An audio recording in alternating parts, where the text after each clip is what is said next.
sa masang Pilipino. Sa Metro Manila, ito ang DZXL 558 Radyo Trabaho, ang inyong gabay sa hanap buhay. Narito na ang pagkakataon para alamin ang mga ginagawa ng bawat lider sa inyong lungsod, munisipyo, lalawigan at distrito sa Metro Manila at maging sa mga probinsya. Meet the Boss! Meet the Boss! Hihimayin at sisiyasatin din ang mga usapin, mga problema na may kinalaman ang inyong mga local executives. Meet the Boss sa isang exclusive at one-on-one na panayam. Kasama ang veteranong broadcaster na si Radyoman Ely Saludar sa programang Meet the Boss. Basta trabaho, tutok araw-araw, sa unang-una, nag-iisa at tunay na gabay sa hanap buhay. DZXL 558 Radyo Trabaho.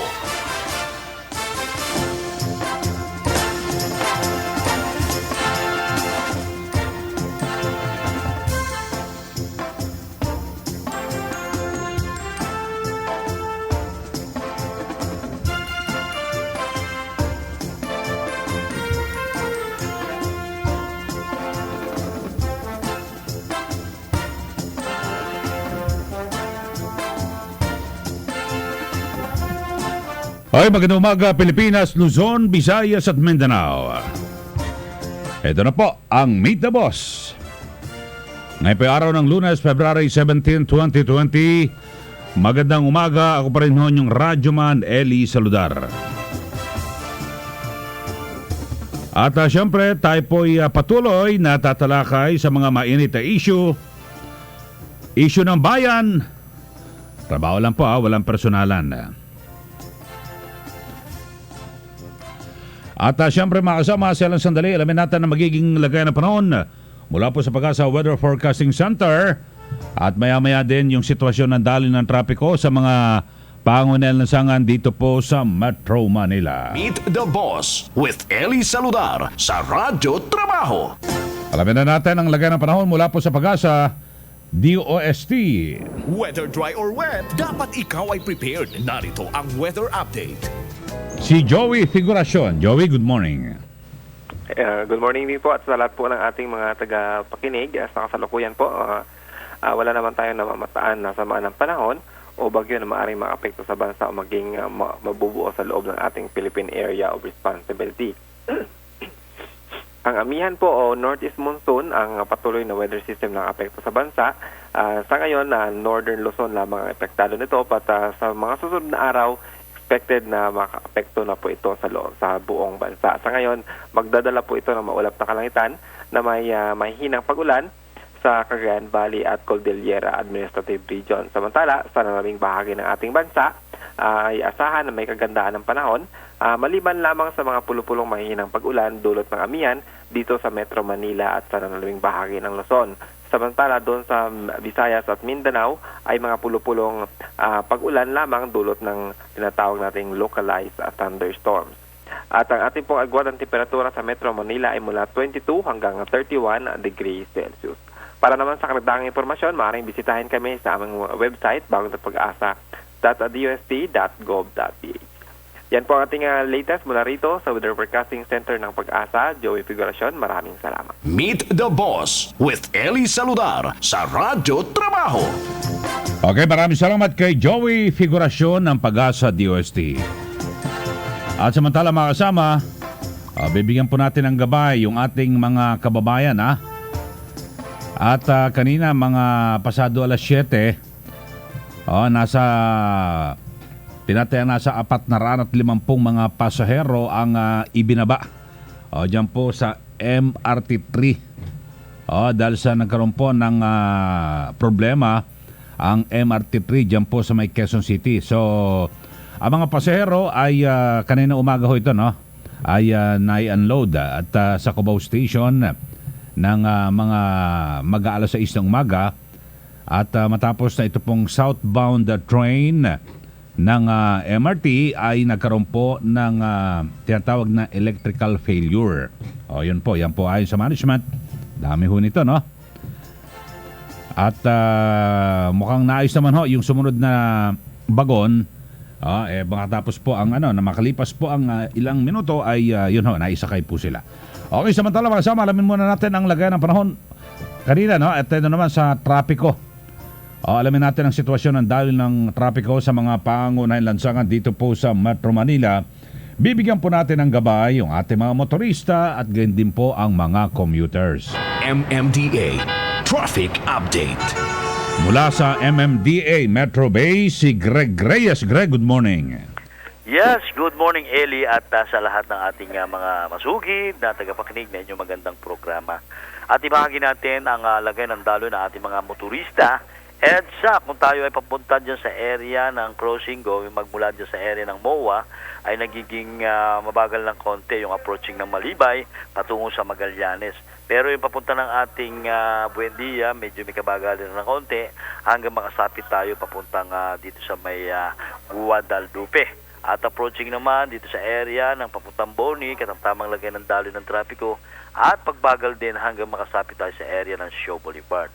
At approaching naman dito sa may area ng Mega Mall, kita natin ay nagiging mabagal ng kaunti at yung packet naman ng flyover patungo sa Santolan, kita natin yung papuntang White Plains medyo may kabagalan hanggang makasapit sa Bisirano Santolan. At dito naman sa area ng ating northbound, kung tayo ay papunta ng dito sa may papunta tayo ng ayan, kita natin medyo pinagmamasdan natin ng maigi magmula dyan sa area ng Guadalupe, bumabagal tayo ng konti at yung pagtawid ng White Plains medyo may kabagalan din sa mga oras na ito patungo sa may area ng papuntang Cubao, kaya medyo may kabagalan na rin at paglampas naman ng Cubao, dire-diretso na po yan hanggang EDSA Balintawak yan. At paalala natin yung ating number of coding, yung mga plaka na nagtatapos sa 1 and 2. Huwag natin kalilimutan ha. Yan ay araw-araw natin ipinapatupad alas 7 ng umaga hanggang alas 8 ng gabi. May mga problema ba tayo sa traffico emergency? Huwag mag-aatubilin, tumawag sa MMD hotline at kami po ay bukas 24 oras at numero 136 lamang sa mga telepono. At yan naman ang traffic update sa umagang to at magmula sa tanggapan ng MMD Metro Base, Greg Reyes. Meet the Boss with Ely Saludar sa Radyo Trabaho.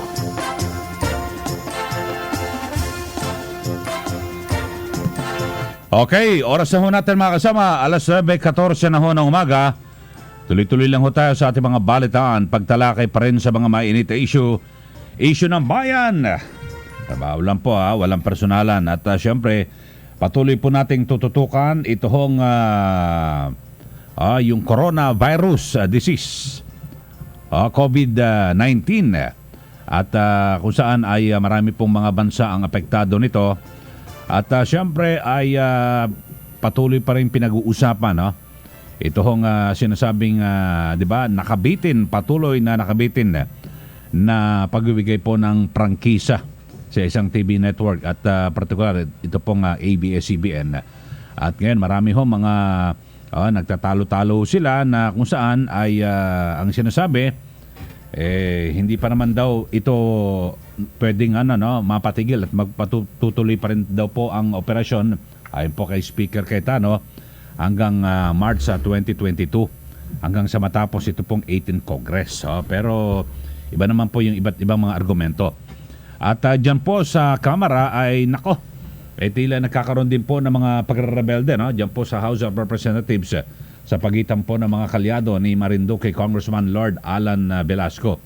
At itong si Deputy Speaker Johnny Pimentel ng Surigao del Sur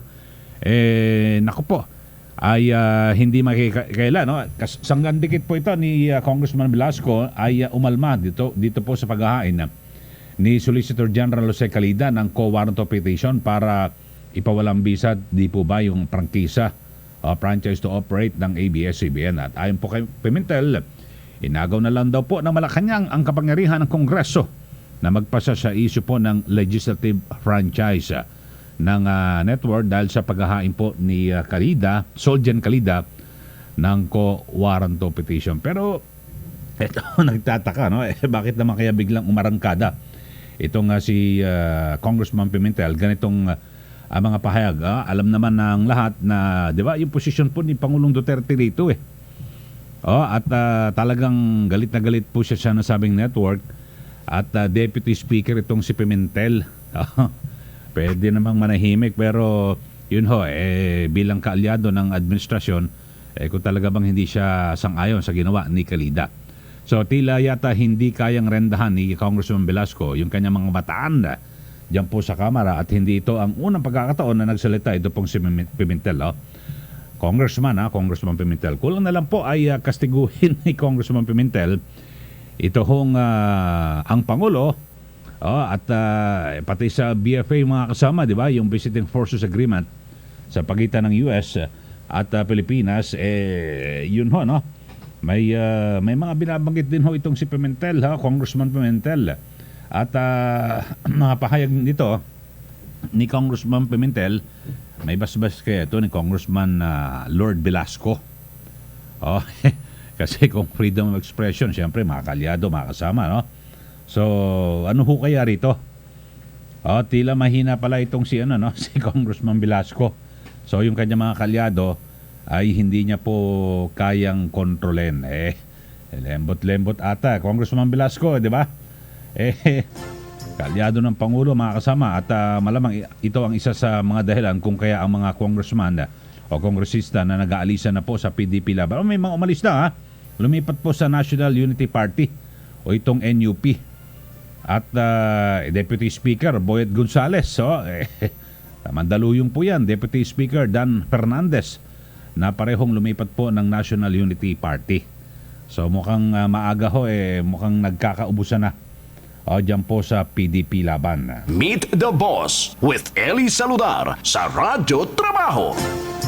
Okay, samantala mga kasama, oras na po natin 9:18 na ho ng umaga. Ratyada tayo ng ating mga balita mula po sa ating mga radyoman sa labas ng himpilan. Ito hong bilang ng mga Pilipino na sakay na naka-quarantine na barko diyan po sa Japan nagpositibo sa COVID-19.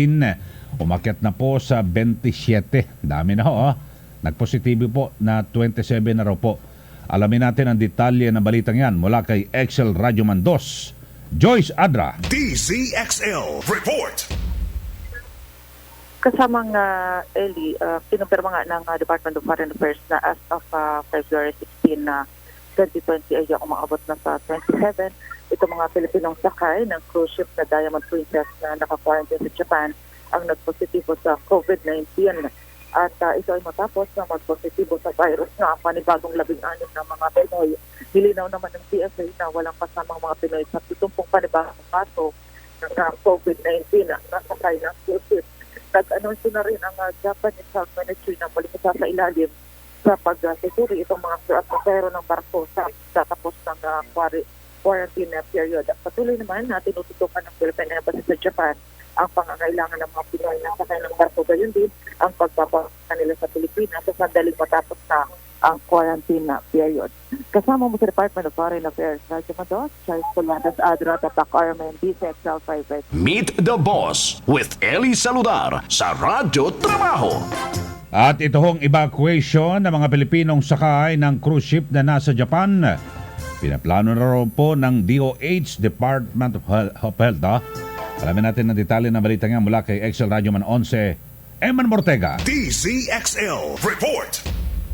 Radyo Manila, pinaplano na nga ng Department of Health o DOH ang pagsasagawa ng evacuation ng mga Pilipinong nakasakay sa MV Diamond Princess cruise ship na nakadaong sa Yokohama, Japan. Ayon kay Health Secretary Francisco Dugo III, nakikipag-ugnayan ng Interagency Task Force para sa posibilidad ng evacuation ng nasa 538 Pinoy na nakasakay sa nasabing barko na naapektuhan ng coronavirus disease o COVID-19. Kinakausap na rin ng Task Force ng shipping lines na siyang may hawak sa mga Pinoy crew at malalaman na nilang desisyon kung papayag ang mga ito sa naturang plano.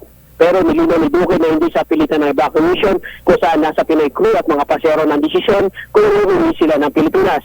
Pag-uusapan din bukas ang task force kung ang mga i-evacuate ng mga Pilipinong sakay na naturang cruise ship ay isasailalim din sa quarantine sa New Clark City sa Capas, Tarlac. Kasama mo sa Manila, Radyo Man 11, Emma Mortega, Tatak Aramin, DCXL Pasay. DZXL Report. At dalawang lalaki sa Makati huli sa aktong nagpapataya ng loteng, arestado. Loteng lang pati weteng, wala ba? Alamin natin ang detalye na balita nga mula kay Excel Radyo Man 12, Noel Talakay. DZXL Report. Hindi daw pumalag ang dalawang lalaki matapos maaktuhan ng mga pulis na nagpapataya ng sugal na loteng sa loob ng Guadalupe Wet Market, Barangay Guadalupe Nuevo, Makati City, pasado alas 7:15 kagabi. Nakilala ang mga suspect na sina Francisco Manansala Enriquez, 62 years old, nakatira sa nasabing barangay, at si Mistias Mali Nesio, 45 years old, at taga Barangay Sembo. Na-recover ng mga pulis mula sa dalawang suspect ang 1,000 pesos na ginamit bilang pantaya at mga gamit nito tulad ng papel na may mga numero at ballpen. Ayon kay Police Corporal Rogelio Rolan ng Makati PNP, naabutan nila nagpapataya ng loteng ang dalawang suspect habang nagsasagawa sila ng anti-criminality at anti-illegal gambling operation. Nakapiit na ngayon ang dalawang suspect sa Makati PNP Custodial Facility at harap ang mga ito sa kasong paglabag sa Presidential Decree or PD 1602 o prescribing serious penalties on illegal gambling. Kasama mo sa Makati City, Radyo Manuel Talakay, Tatak RMN, DZXL 558. DZXL Report. Meet the Boss with Ely Saludar sa Radyo Trabaho. Okay, oras na ho natin mga kasama, 9:23 na ho ng umaga, at sumainyo ang ratsyada ng ating mga balita mula po sa ating mga radyoman sa labas ng pilan mga kasama. At samantala, ano yan, DOH. Maya makakausap po natin ang DOH. At ito, nakatawag pansin ho sa atin mga kasama. Alam nyo ho, nasa 70,000. Ito po yung report 70,000 o 70,000 elementary students dyan po sa Bicol. Naku, hindi po marunong magbasa. English at Filipino. Yan po ay ayon sa Department of Education o DepEd. Base po ito sa initial na resulta ng 2019 study. Ano nangyari? DepEd, ano nangyari? Mga kasama, at alam nyo ho, ito mula po sa bilang na 18,143 na pupils, yung mga estudyante, yung sa grade 3 to 6, mga kasama. At in-release po ito ng Grace Rabelas, Education Supervisor for Curriculum and Learning Management Division ng DepEd Bicol. Yun po ang dami ho, 70,000. Diyos ko po. 70,000. Ano ibig sabihin? So, mababa ang kalidad. Mababa ang kalidad. Meron din ho mga report na talaga hindi po marunong mula grade 1 at 2. Ito mas matindi. Yung, di ba?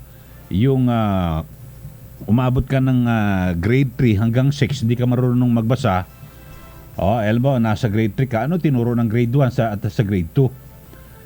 Siguro dapat dito imbestigahan at alamin yung performance, di ba, ng mga teacher. Mamaya pag-uusapan po natin yan at subukan ho natin na tayo po'y makipag-ugnayan sa Department of Education, di ba, mga kasama? Meet the Boss with Ely Saludar sa Radyo Trabaho.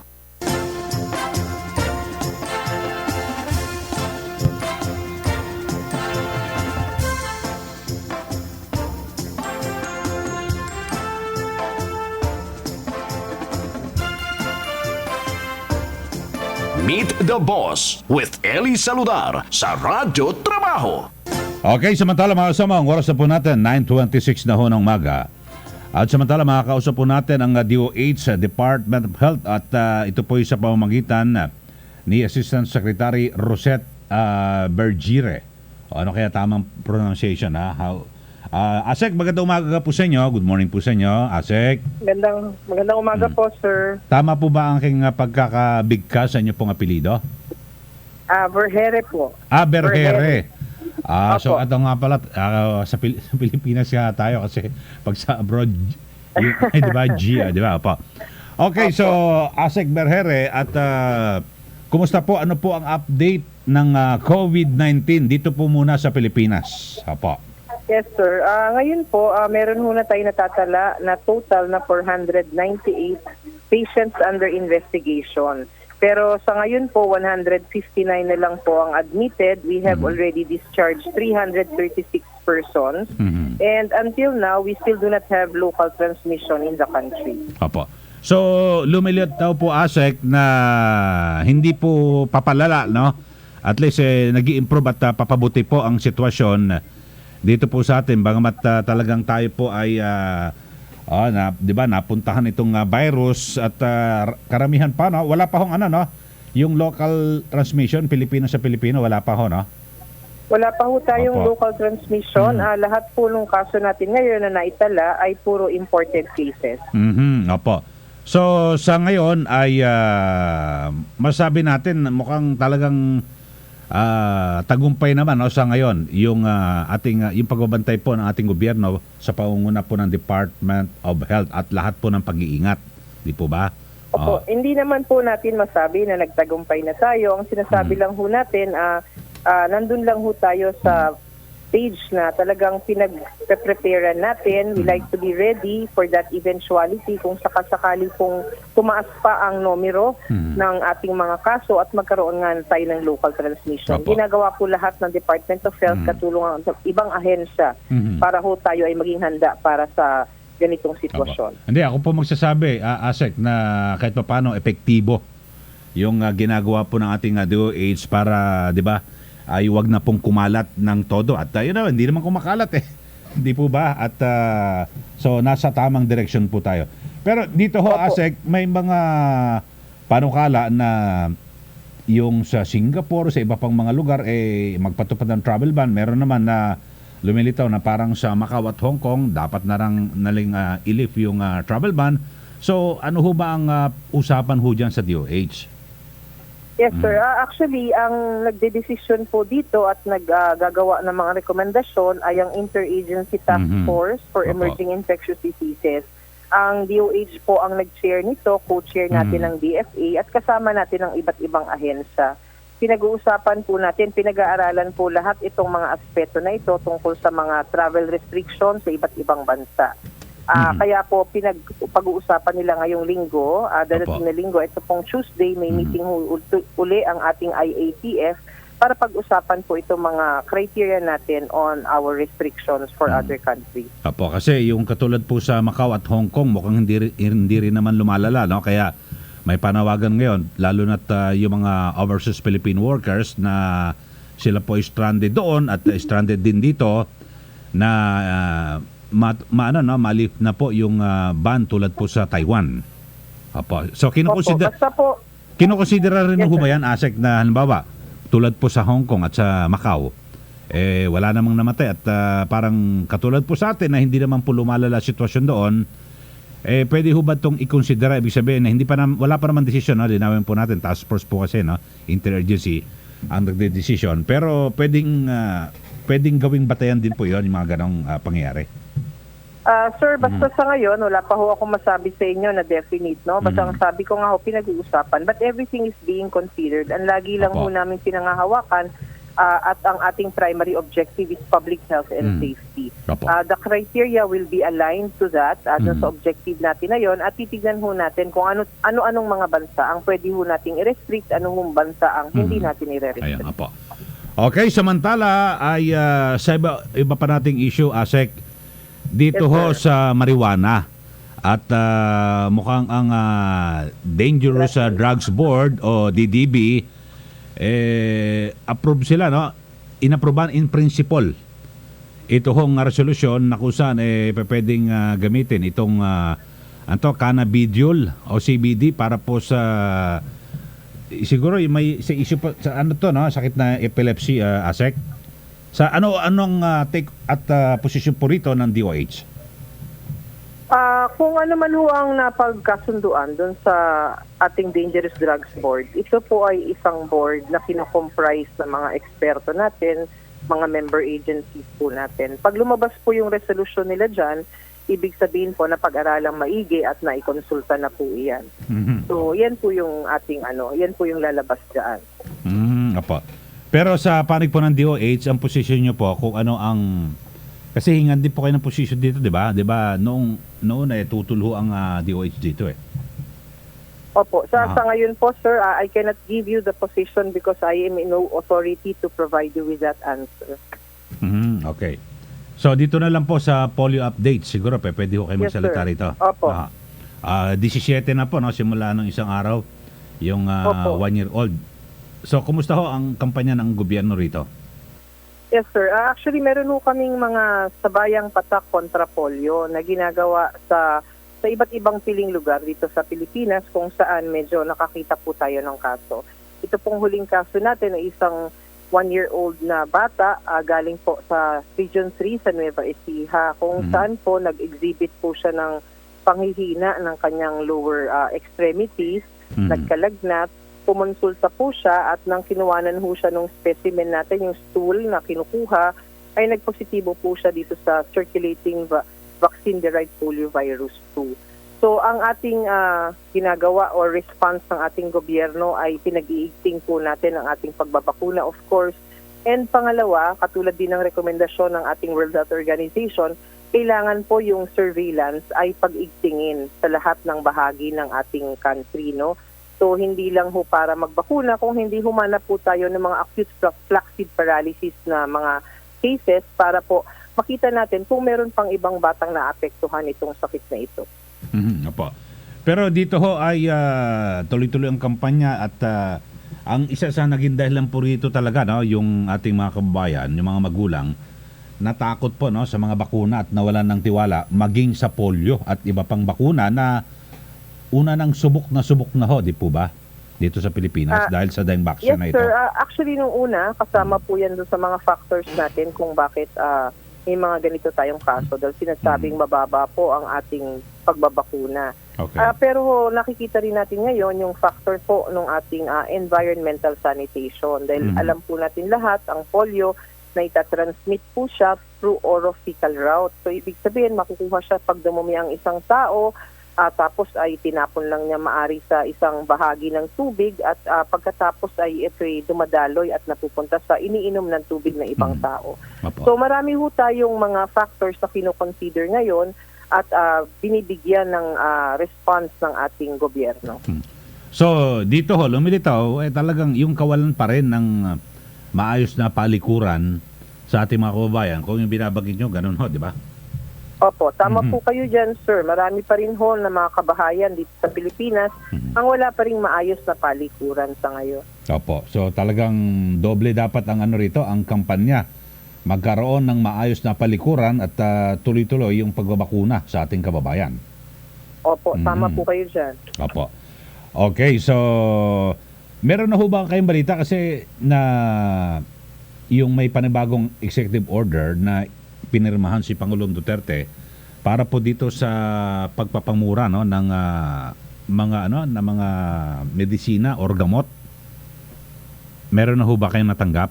Asek? Hindi pa ho Wala kami maaring maglabas ng kahit na anong detalye ukol dito, sir. Antayin na lang ho natin na maglabas ng press release muna ang Department of Health saka po tayo magbibigay ng mga detalye sa inyo. Oo nga po, kailan maglalabas ang DOH? Within the week, sir. Within the week. Pero natanggap nyo na ho yung pinirmahan na executive order ng Pangulo? Opo, nakita na namin. Okay, so yun ibig sabihin, matagal na balita yun at may report na pirmado na, so naidetalye na rin naman yan. Okay, Asek, salamat ho. Good morning. Okay, maraming salamat. Meet the Boss with Ely Saludar sa Radyo Trabaho. Okay, oras na po natin, 9:35. Naku, mahirap interviewin tong si Asek. Next time, wag na natin interviewin kasi wala siyang authority. Hindi siya pwede magsalita. Katulad itong executive order, pirmado na po ito ni Pangulong Duterte. Wala pa raw silang otoridad para maglalabas pa sila ng press release. Naidetalye na ito sa mga nakaraan na kung saan yung mga gamot ho, di ba? Na lalo na yung mga sa maintenance ho, naku, yun ho, talagang lalo pang pabababain yung presyo ng gamot. Makakasama ba yun? Makakabuti nga good news po yun Siguro maganda siguro si Secretary Duque mismo or si Yusek Domingo ating ma-interview para ibig sabihin may otoridad. At kung ano man ang kanilang magiging pahayag, di ba? Yun ho, at talagang kumbaga sa pwede po silang magdesisyon na hindi nagpapaalam. Meet the Boss with Ely Saludar sa Radyo Trabaho. Sandali lang ho mga kasama. Mamaya pag-uusapan natin. Ito, interesado ako yung sa DepEd. Usapin mo sa DepEd yung biro mo 70,000 na mga estudyante mula grade 3 hanggang grade 6 dyan po sa Bicol, hindi po marunong magbasa. English man o wikang Pilipino. Diyos ko po. So umabot ng grade 3, hindi po marunong magbasa. Saan ang problema? Di sa DepEd din. Meet the Boss with Ely Saludar sa Radyo Trabaho. Di ba? Ibig sabihin, hindi maganda yung kalidad ng turo ng DepEd. Mula grade 1, mga kasama, hanggang grade 2, grade 3. Kasi, di ba, napaka-importante, alam nyo ho, sa lahat to, pribado man o publiko, ang pinaka-importante ay lalo na yung grade 1, kasi yan po ang pinaka-pundasyon Okay na kailangan lalo na ho yung yung sa grade school elementarya, mga kasama. Yan po ang pinaka-importante na dapat talagang tinututukan po ng ating gobyerno. Particular po ng Department of Education kasi yan po ang pinaka-pundasyon ng lahat ng edukasyon. Kasi kapag sa elementarya pa lang natuto na ho yung mga bata, di po ba? Sa high school hindi na may hirapan yung ating DepEd, di ba? Yung ating mga guro. At pagkatapos ng high school hanggang senior high school, kung okay ang turo sa kanila, di ba?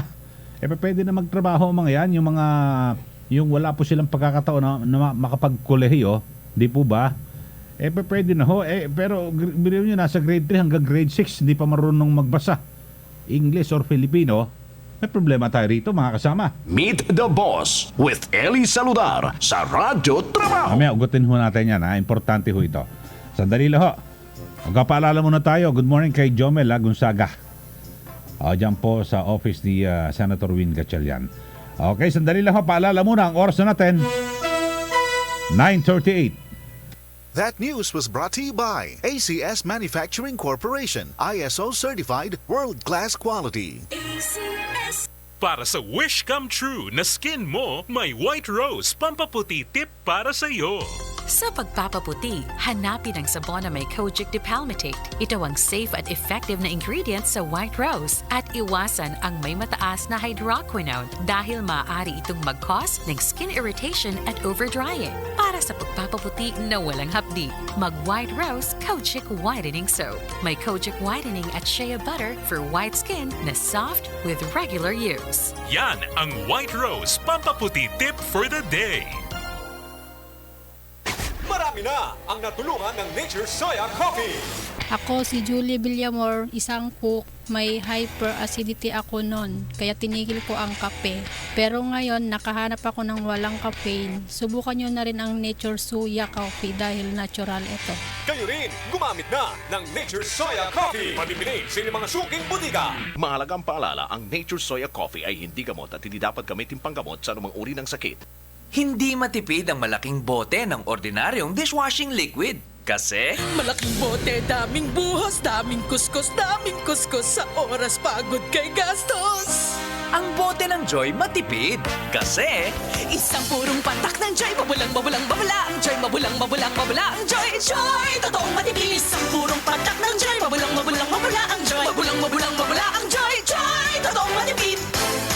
Purong patak, isang katutak. Joy, purong patak, bisang katutak. One day, isang araw, ay napansin ko, toothpaste na binili ko sa fluoride, bitin ito.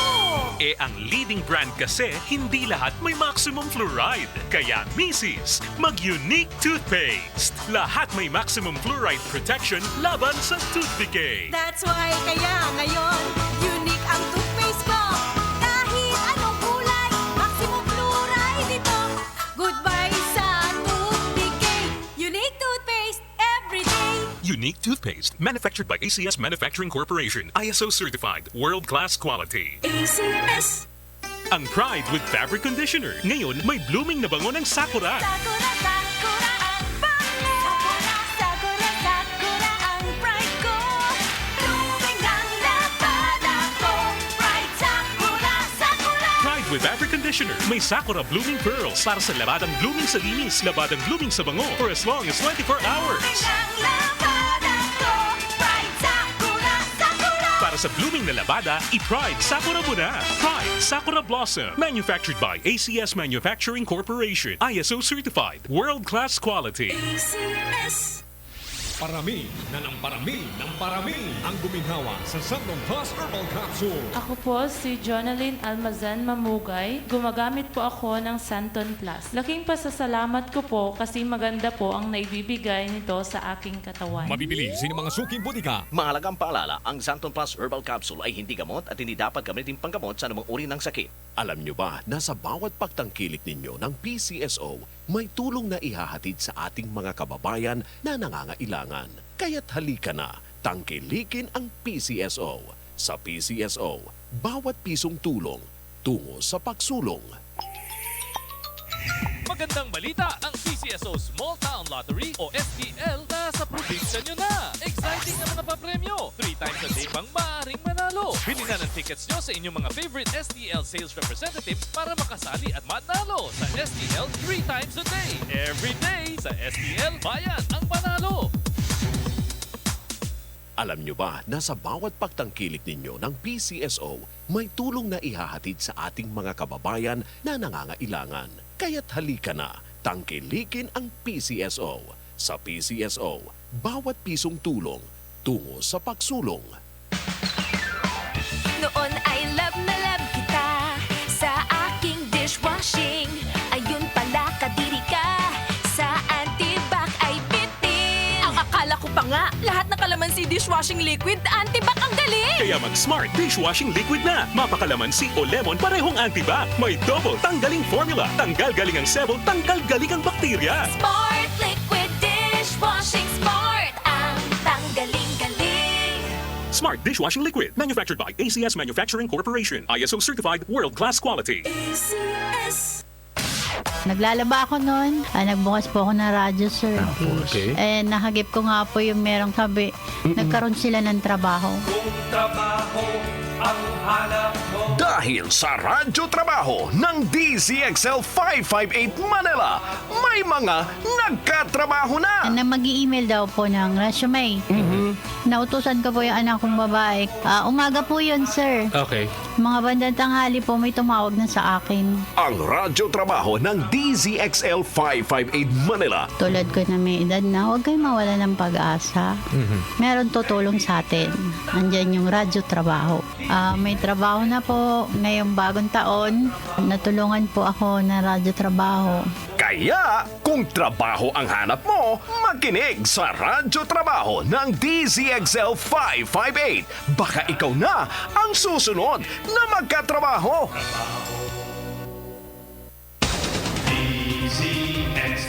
Radyo Trabaho. Ang inyong gabay sa hanap buhay.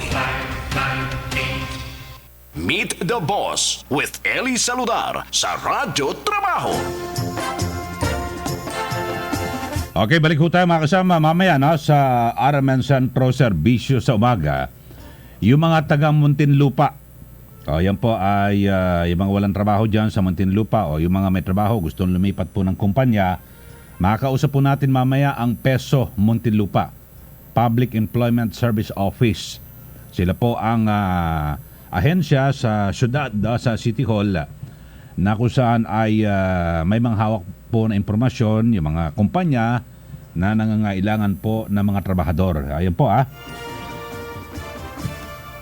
Maya-maya. So, yan po, makakausap po natin ito hong PESO Muntinlupa. At samantala mga kasama ay sinisikap po natin na makausap po yung Department of Education mga kasama o DepEd para malaman natin dahil sa ito ho ay nakababahala baka hindi lang po ito sa Bicol at matingnan din po sa iba pang mga lugar sa ating bansa na kung saan binabanggit po na 70,000 na mga estudyante mula grade 6 o grade 3 hanggang 6 ay hindi po marunong magbasa ng wikang Pilipino at Ingles. Yun po. Grabe ho, no? Sana nga po mga kasama sa lalong madaling panahon may isaayos at baka kung ano man yung mali maitama po ng DepEd. Alam nyo naman napaka-importante ng edukasyon lalo na po dito po sa ating bansa. Alam nyo kapag ang mga Pilipino ay edukado, di po ba, magiging produktibo ang mga yan dahil sa, di ba, lahat magkakaroon po ng trabaho at para sa ikaunlad ng bayan. Kaya nga nasa ating saligang batas dapat malaking pondo ang ibinibigay po sa Department of Education, hindi po ba? Para talagang maisulong at matiyak na ang mga Pilipino ay may sapat na kaalaman, di po ba? Lahat edukado kahit na kuminsan yung iba ho na mga pamilya, yung mga anak hindi po pinalad na makatungtong hanggang kolehiyo, pero kapag 'di ba kung maayos po yung kalidad ng edukasyon mula elementarya hanggang high school, 'di ba? May senior high school pa ho ngayon yan ay pwede na po ito, 'di ba? Na kanilang armas sa pakikipaglaban sa buhay, di po ba? 'Di ba kapag graduate ka senior high school, pwede ka na mga pag-apply ng trabaho, mga kasama. So, yun po, no, ano kaya ang gagawin dito ng DepEd? Ang dami. Ang dami 70,000 mga kasama.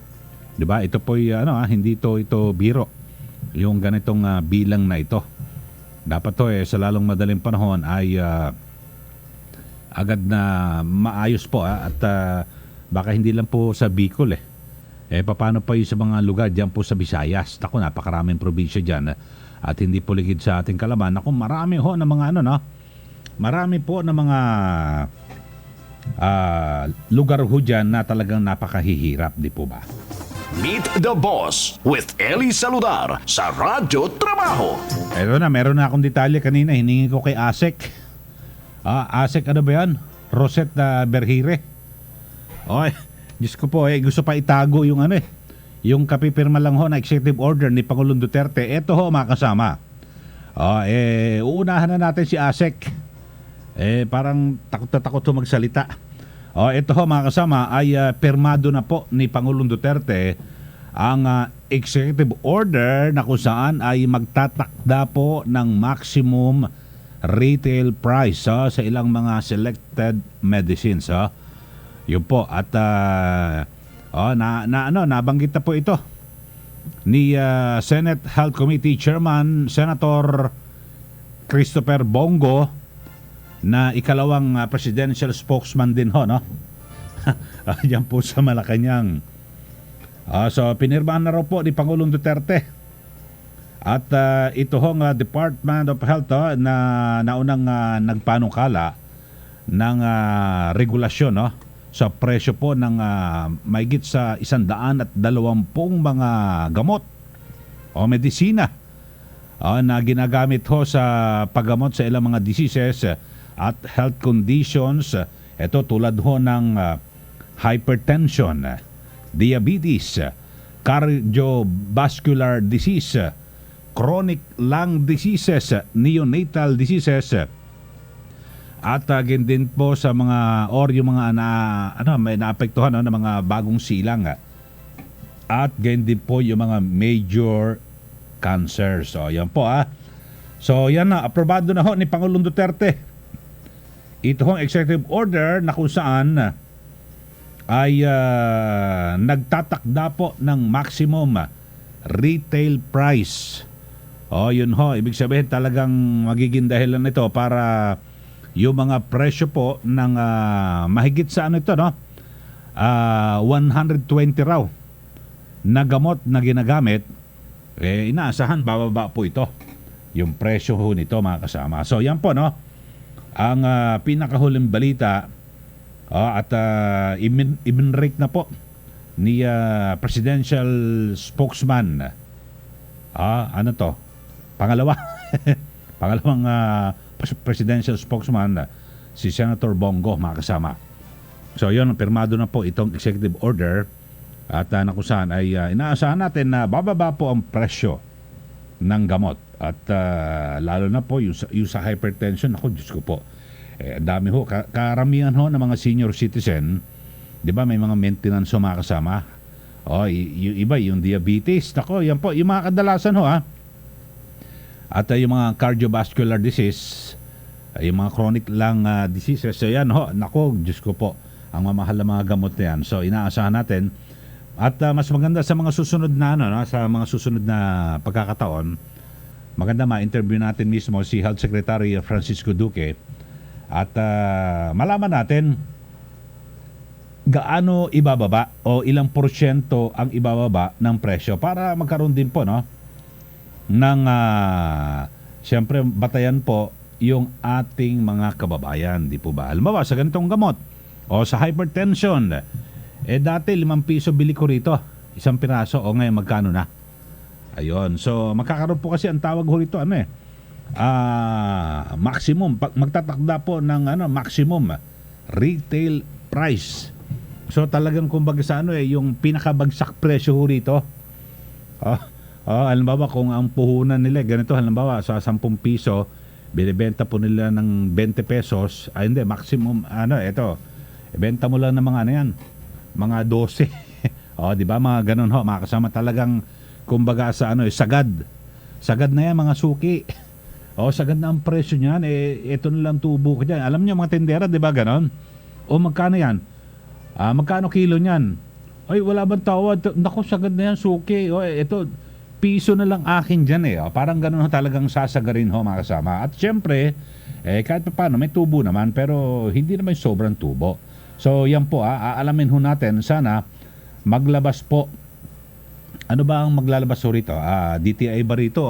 At siguro DOH, mag-uusap ang mga yan, para malaman magkano ba ang presyohan talaga, di po ba? Para meron lang pong batayan yung ating mga listeners, lalo na po yung mga senior citizen na talaga namang araw-araw yan po bumibili sila. Marami po mga senior citizen ngayon, di ba? Alam mo, yung tatlo lang ho, hypertension, yung diabetes, nako, daming diabetic ho kasama. Talagang panghabang buhay, talagang maintenance na ho yan mga kasama, di po ba? At siyempre yung sa lung cancer, nako, dami ho kasi naninigarilyo, di ba? Na iba talagang may sakit po sa sa baga. Yan lang ho pinagtataka ko dito po sa atin Marami po sinasabi lagi ng gobyerno, Nako, yung paninigarilyo nakakasama sa kalusugan. Talagang ang dami pong ginagawang kampanya yung ating gobyerno. Simple lang naman ho yan mga kasama di ipagbawal na natin sigarilyo dito sa atin. Meet the Boss with Ely Saludar sa Radyo Trabaho. Simple lang ho yan mga kasama. Ipagbawal na po ang pagbebenta ng sigarilyo. Ipasara na natin lahat yan at tayo mga mabalanggalang na po sa mga magsasaka ng mga tabako, lalo na po dyan sa norte. Tulungan po ng gobyerno and then magpalit na kayo ng pananim. Eto na. Bibigyan namin kayo ng pananim. Eto na, itanim na natin, wag na sigarilyo. Nakakasama yan sa kalusugan Kasi 'di ba, nakakasama sa sigarilyo ho mga kasama, kay isang stick o ilang stick lang ihititin mo. Ganun din ho, masama po sa baga 'di ba, sa ating lungs mga kasama. Hindi katulad halimbawa yung sa alak. Pwedeng 'di ba, sinasabi uminom ng katamtaman. Iba pa nga, halimbawa mga red wine, kung ano man, nakatutulong daw para 'di ba, maganda raw po sa kalusugan. Wag lang sobra. Pero yun sa alak ho yun Pero sa sigarilyo, kahit isang stick masama ho mga kasama talagang, 'di ba? Pag nakalanghap ka lang ng usok 'di ba? Grabe na ho, may epekto na. Ikaw pa mismo ang hitit. Nako, Diyos ko po. Kaya para matapos daw ho yung mga ganyan, mga paalala na ginagawa ng ating gobyerno, ginagaya iba, 'di ba? Yung pinaka-sigarilyo ay lalagyan pa ng kung ano-ano na ito, mga sakit na pwedeng makuha. Hindi po lubos yung ating malasakit sa taong bayan. Sana maisipan po ito ni Pangulong Duterte na hindi nakasasama basta nakakasama sa taong bayan sa publiko, ipagbawal na. So sana ipagbawal na yung sigarilyo, pagbebenta ng sigarilyo dito po sa ating bansa. Talagang wala pong kabutihan na may dudulot ipasara na lahat yan yung mga yung mga kumpanya at siguro yung mga empleyado, ilipat na lang ho sa iba. Tulungan po ng gobyerno at yung mga magsasaka ho sa tabako, hindi naman pwedeng basta ganon. Tulungan po, ito na itanim nyo na. O ito na, iba na. Baka dyan po sa inyong lupa, pwedeng ganitong pananim. O gulay, kung ano man, yun na itanim, wag ng tabako. O mga kasama, masama nga eh. O kahit katiting eh. O masama po sa kalusugan. Kaya mas maganda, wala na ho, ipagbawal na po yung pagbebenta ng sigarilyo dito po sa ating bansa. Meet the Boss with Ely Saludar sa Radyo Trabaho. Okay, oras na po natin ay 9:56 na po ng umaga. Tuloy-tuloy ho tayo. Mamaya, ulitin ko ho, ay yung ating makakausap ay mula po sa Peso Muntinlupa. Kaya mag-abang lang ho kayo at yung mga naghahanap po ng trabaho, makinig ho kayo. Napaka-importante ho nito mga kasama. At para mabigyan po namin kayo ng gabay at baka pag narinig nyo, meron akong pwede applyan doon pwede mo nang ipangutang. Gusto mo i-record mo naka-Facebook live po tayo. Dito po sa RMN DCXL 558 Manila at ganyan din yung sa aking Facebook account, yung Mediaman Ely. Yun ho. Sige, pwede ho.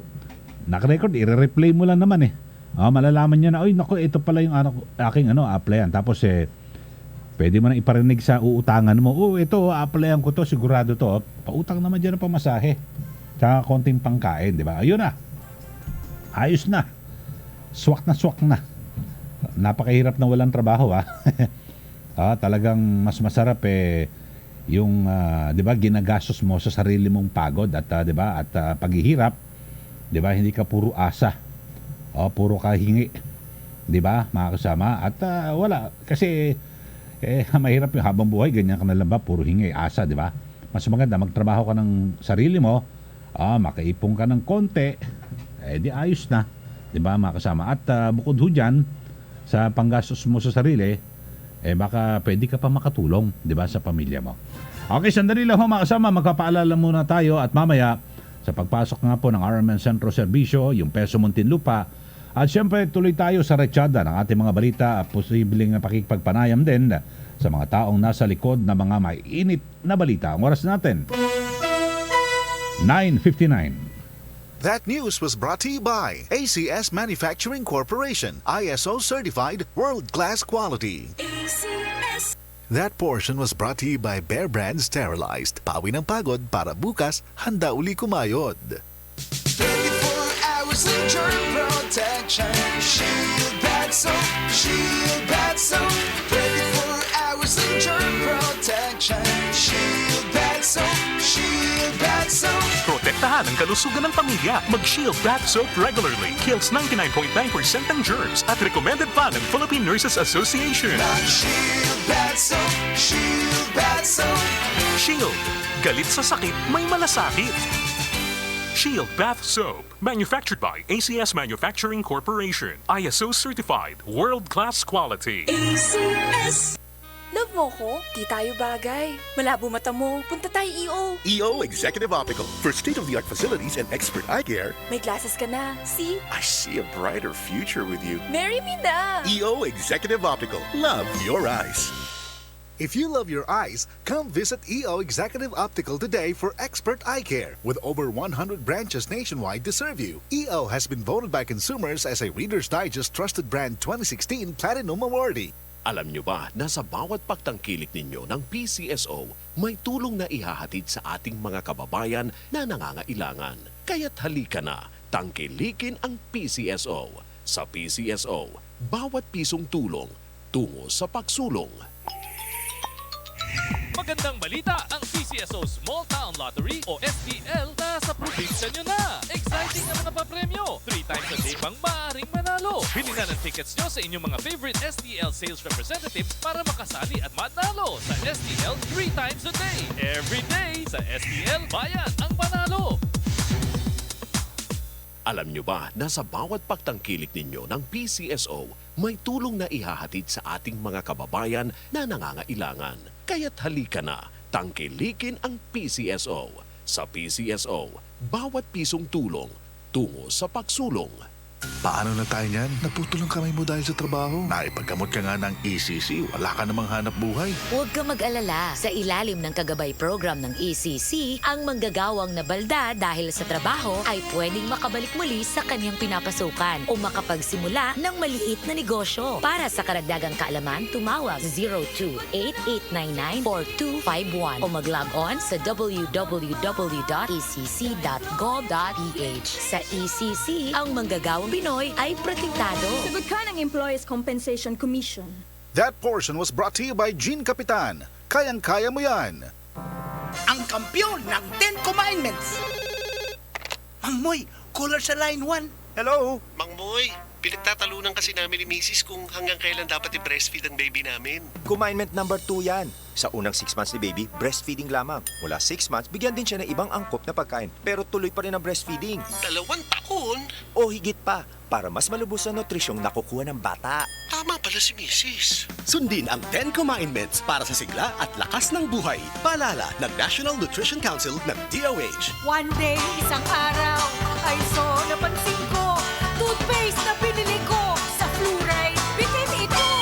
Ang leading brand kasi, hindi lahat may maximum fluoride. Kaya Mrs., mag-unique toothpaste. Lahat may maximum fluoride protection laban sa tooth decay. That's why kaya ngayon, unique ang toothpaste ko. Kahit anong kulay, maximum fluoride ito. Goodbye sa tooth decay. Unique toothpaste every day. Unique toothpaste, manufactured by ACS Manufacturing Corporation. ISO certified, world-class quality. ACS. Marami na ang natulungan ng Santon Plus Herbal Capsule. Ako si Carlito C, 53. Yung bukol ko dati, malaki. Ngayon lumiliit na yung bukol ko. Subukan nila ang Santon Plus. Dahil nasubukan ko na talagang aprobado siya.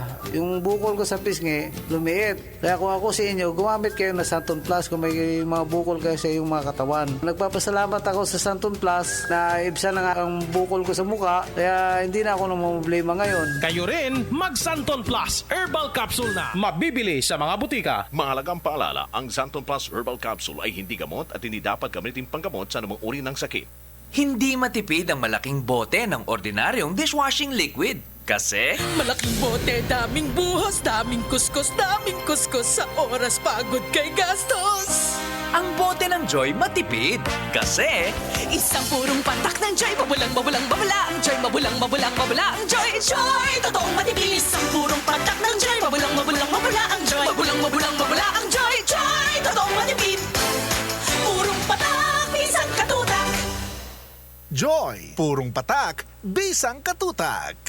Dumarami na ang guminhawa gamit ang Mighty C. Ako si Erlinda A. Salvia, isang gulay vendors. Madalas akong magkaubo at sipon noon. Nag-Mighty C ako. Pinalakas nito ang resistensya ko. Kontrahin ang mga sakit. Vitamin C na alkaline base. Mighty C. Sulitin ang serbisyong handog ng PhilHealth. Sa Universal Healthcare o UHC, lahat ng Filipino ay miyembro na ng PhilHealth at may health insurance benefits na magagamit kaagad sakaling makonfine o magpagamot. Upang mas sulit at ma-enjoy ang benepisyong ito, maging responsible sa pagbabayad ng kontribusyon para lalong lumawak pa ang mga benepisyong magagamit ng bawat miyembro. Makibahagi, unawain at alamin ang Universal Healthcare. Tumawag sa 844-17442, mag-email sa actioncenter@philhealth.gov.ph o bumisita sa alinmang opisina ng PhilHealth. Love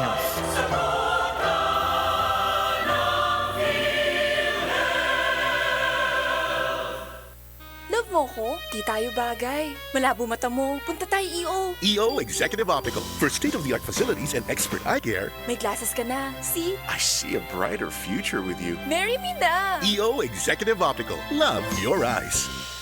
If you love your eyes, come visit EO Executive Optical today for expert eye care. With over 100 branches nationwide to serve you, EO has been voted by consumers as a Reader's Digest Trusted Brand 2016 Platinum Awardee. Hi, Daddy Delpin Jeronimo po para sa MX3. 2 years ko nang kasama ang MX3 capsule. Ang MX3 capsule ay may clinical study na low in sodium, cholesterol, and fat-free. Tested and proven ito. Mag-MX3 araw-araw. Tunay, natural, at original. Tulad ko. Mahalagang paalala, ang MX3 capsule ay hindi gamot at hindi dapat gamiting panggamot sa anumang uri ng sakit. Lumilip Lumipas at magbago ang panahon. Iisa at nakatatak ang kauna-unahang himpilan sa paghahatid ng serbisyo publiko at balita. Ito ang Radio Mindanao Networks. Higit 6 na dekada sa paglilingkod sa masang Pilipino. Sa Metro Manila, ito ang DZXL 558 Radyo Trabaho. Ang inyong gabay sa hanap buhay. Ikaw ba ay may reklamo, may problema sa kalusugan, hanap buhay, trabaho o anumang mga ahensya ng gobyerno, lalo na sa SSS, GSIS, PhilHealth, NSO, PIVAO at iba pa? RMN Sentro Serbisyo. Ito ang sandalan mo. Ely Saludar ang tutulong sa iyo. RMN Sentro Serbisyo. Dito sa DZXL 558. Maaasahang public service.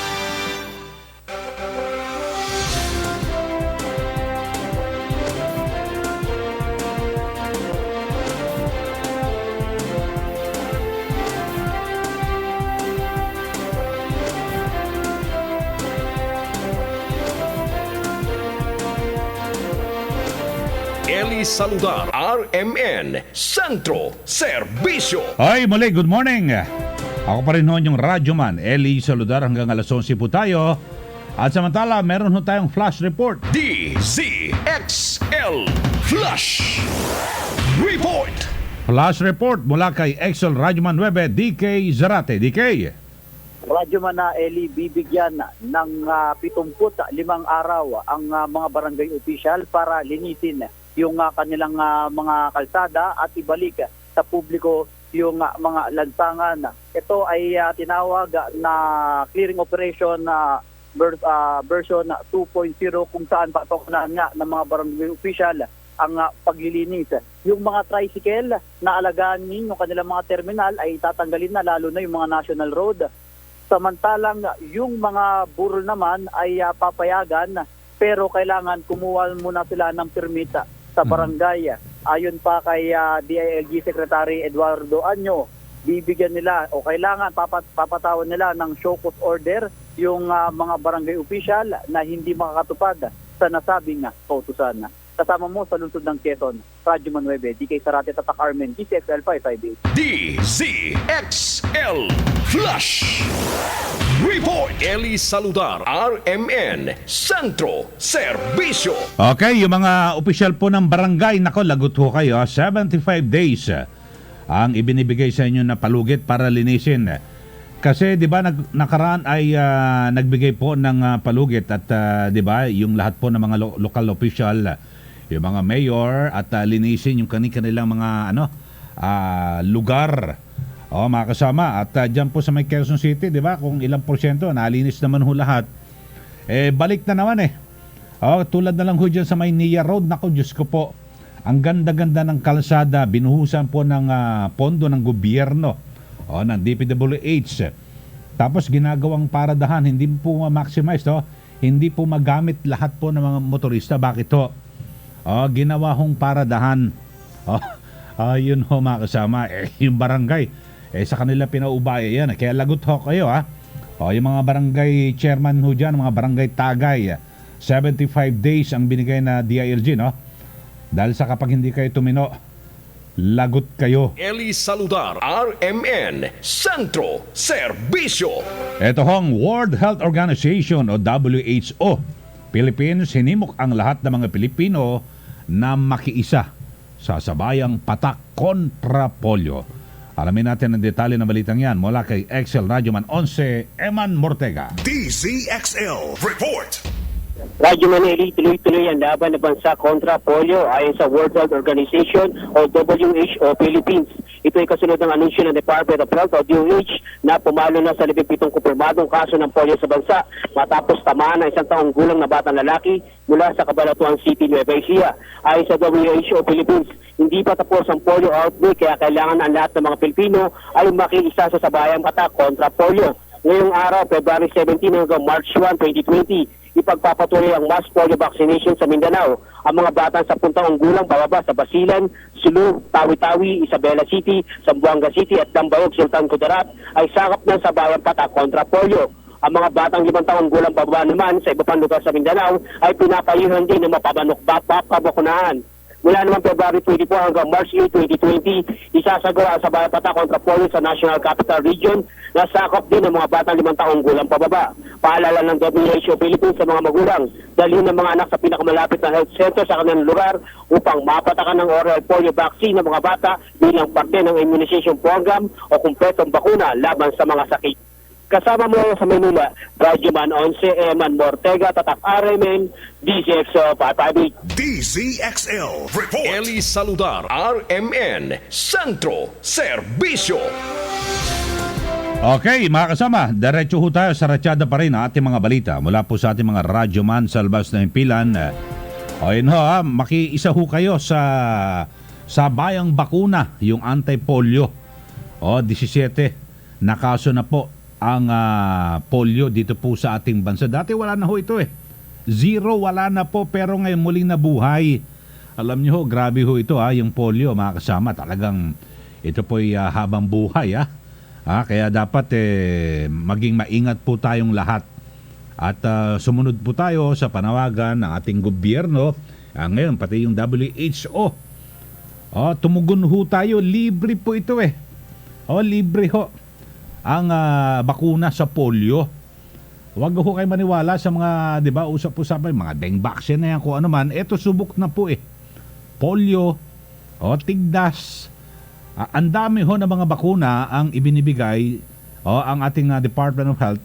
Ginastusan po nating lahat yan, yung mga taxpayers, nag-ambag-ambagan ho tayo para bumili ng mga bakuna. Ito po'y panlaban sa mga sakit, di po ba? So, tangkilikin po natin yan, sundin po natin yung ating gobyerno.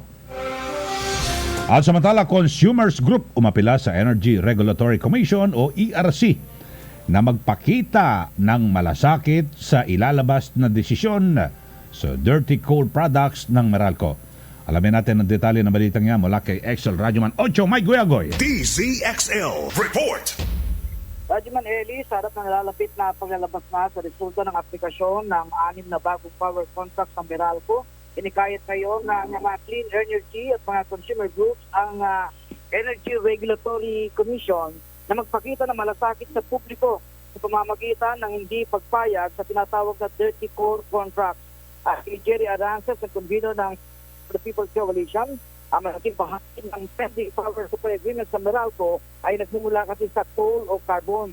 Maasaan niya sa nila sa paligid ng coal-fired facility na hindi ito papagulaan particularly ito kontrata ng enerhiya na gumagamit ng carbon na naglason para sa mga residente. Umaasa ang mga residente na magiging makatao at mamahal ang ilalabas sa desisyon ng ERC.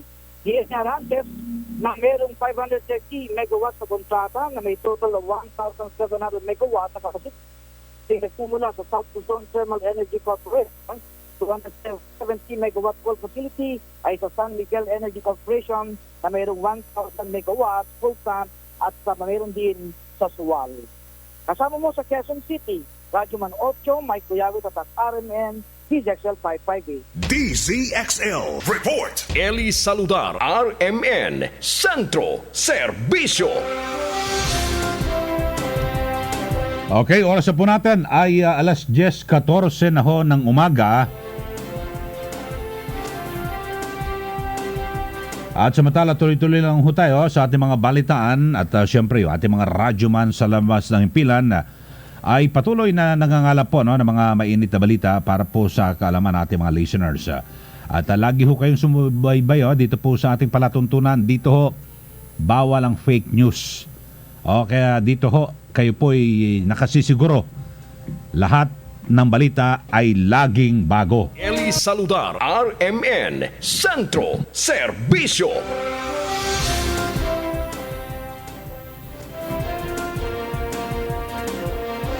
Okay, ito ho at Interagency Task Force on Emerging Infectious Disease.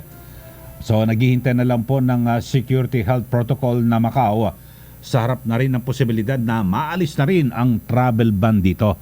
So yun ho, bukod sa Macau ay mukhang pati sa Hong Kong ay pinare-review na rin sa Pilipinas. At re-reviewin na rin po ng Pilipinas at maaaring ngayon sa pagtatapos ngayong Pebrero ay baka maalis na rin po yung travel ban sa Hong Kong. At ito, may mga panawagan din po sa Macau. At kung saan, naunang ipinatupad po yan noong Pebrero 2, di po ba? Matapos yung isang Chinese ay namatay dyan po sa Manila Hospital. Okay, alamin natin ang detalye. Yung sa Macau ho, no? Posibleng maalis na rin ang travel ban. Ang detalye mula kay Excel Radyoman 4, Angel Ronquillo. DZXL Report! Naghihintay na nga lang ngayon ng Interagency Task Force on Emerging Infectious Disease sa ilalabas ng Security Health Protocol ng Macau. Ito ang sinabi ngayon ni Presidential Communications Operations Office Chief Secretary Martin Andanar sa harap na rin ng ginagawang reassessment ng Interagency para nga sa posibilidad na ma-lift na rin ang travel ban sa Macau. Paliwanag ni Andanar, ibinabase kasi ng task force ang mga nakalatag na Security Health Protocol sa akbang ng pamahalaan para sa pagtanggal ng travel ban sa isang bansa na may kinakitaan ng novel coronavirus. Sinabi pa ni Andanar na konsiderasyon ng nasabing bodies hakbangin para maialis ng travel ban ay madetermina ang pagpapatupad ng protocol ng ibang bansa pagdating sa mga travelers. Ito ayon sa Kalima isang developing issue at kung sila ang tatanungin na hindi talaga nila nanaisin na magkaroon ng travel ban ng Pilipinas sa ibang bansa. Kasama mo sa palasyo ng Malacanang, Radyoman 4, Angel Ronquillo, Tatak Arimen, DZXL 558. DZXL Report! Ely Saludar, RMN, Sentro, Serbisyo!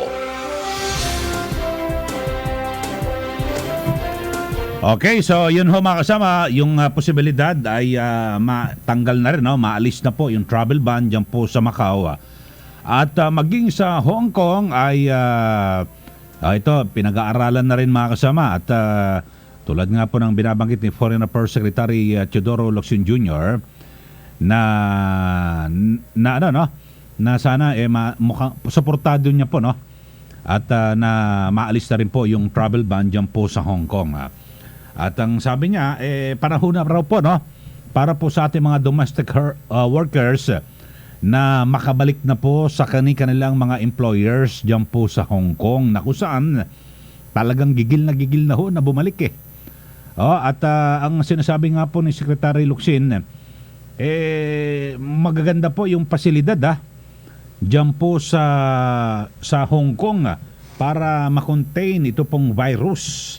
So nangako na raw pala itong si Secretary Locsin sa mga otoridad dyan po sa Hong Kong at para mapag-aralan at maikonsidera ng ating gobyerno yung pag-aalis po ng travel ban dito po sa Hong Kong. At kanina sa Macau posible rin daw ho. So back to normal na ho. Kasi dito po sa Pilipinas lumilitaw na mukhang ayos naman po eh. Di po ba? At naging maagap naman ho. Siguro ay yan po. Siyempre, i-congratulate natin at bagamat sana wag na wag na pong madagdagan yung kaso. Ipagpatuloy lang po yung mahigpit na pag-iingat ng gobyerno, lahat po ng mga pamamaraan na wag na po makakapasok yung virus dito po sa ating bansa. At siyempre, isa po sa pangunahin. Ito paulit-ulit po na sinasabi po ng DOH at ng iba't iba pang mga doktor. Ito ho, tayo po'y maging malinis sa ating katawan. Lalo na po yung sa kamay. Nako, lagi ho. Dapat ho, gawin nating regular kahit wala pong coronavirus. Lahat po ng mga sakit yan po nang gagaling. Kasi, di ba, kung ano-ano nahawakan natin, tapos hindi mo naman sinasadyan. Halimbawa, magbubukas ka ng pinto. Sa dami ng humawak ng kamay doon, di ba? So, talagang lahat. Tapos, hindi natin napapansin na ilagay natin, ikinuskus natin yung ating mata, yung ating ilong, hawakan natin yung ating bibig, lahat to. So napakarami ho, kaya iyan importante. Kahit walang coronavirus, maging malinis po sa ating katawan, yung kamay, at syempre sa ating paligid, di po ba? Okay, samantala mga kasama, oras na po natin, 10:20 na ho ng umaga. Ito importante kasi dito po sa DCXL Radyo Trabaho ay prioridad po natin na magbigay po ng impormasyon para po sa ating mga kababayan, yung mga naghahanap ng trabaho. Nasa linya na po natin ang Peso Muntinlupa at makakausap pa natin si Miss Princess Salamat, ang Labor and Employment Officer 1 ng Peso Muntinlupa. Miss Princess, magandang umaga po sa inyo. Hello po, magandang Morning. umaga. Magandang umaga po sa lahat ng nakikinig. Opo. Magandang umaga po sa inyo. Kumusta ho si Manager dyan at sila Mayor? Kumusta ho? Yes po, okay lamang po, no? At na lahat po ay binibigyan po ng impormasyon na mag-ingat po sa atin pong NCOV 2019. COVID-19. Apo. So, Miss Princess, kumusta ho? At sa ating kababayan, yung mga naghahanap ng trabaho, lalo na po yung mga taga Muntinlupa, ano ho ba ang ini-offer natin dyan, yung mga bakante na pwede nilang applyan? Ayan, Opo. oo. Sir Eli, yan po ang Public Employment Service Office, Peso Muntinlupa, ay patuloy pa rin po na nagkakandak po ng ating in-house job fair every Monday and Wednesday po yan sa oras po ng alas 8 hanggang alas 12 po ng tanghali. No, ang mga posisyon po na ino-offer po ng ating mga kumpanya ay karamihan po ay sales clerk, cashier, warehouse encoder, warehouse staff, skilled worker, office clerk, at mga hotels position po. Ayan. Na may offer po natin. This is not for Muntinlupa resident. Opo. At kung sino man po ang magpunta po sa aming tanggapan na nangangailangan po ng trabaho ay tinutulungan din po namin. Opo. So, saan ho ba yung mga na yan? Kumpanya, puro sa Muntinlupa po ba o sa labas din ng Muntinlupa? Opo, ito po ay karamihan po ay dito lamang po ito sa Muntinlupa. At nag-invite din po kami ng ibang mga companies na na hindi po sakop ng aming syudad. Ayan po. Opo. So, pwede na sila ay magpa-credit at kahit ng mga taga Muntinlupa, pwedeng pumunta sa iba pang lugar. Opo, kung saan man yung kanilang negosyo. Yes, so, opo. So, ano-ano ho yan? Mga ilan ho ba yan? Pwede ho bang pakidetalye? Kasi may mga nagte-text po sa atin.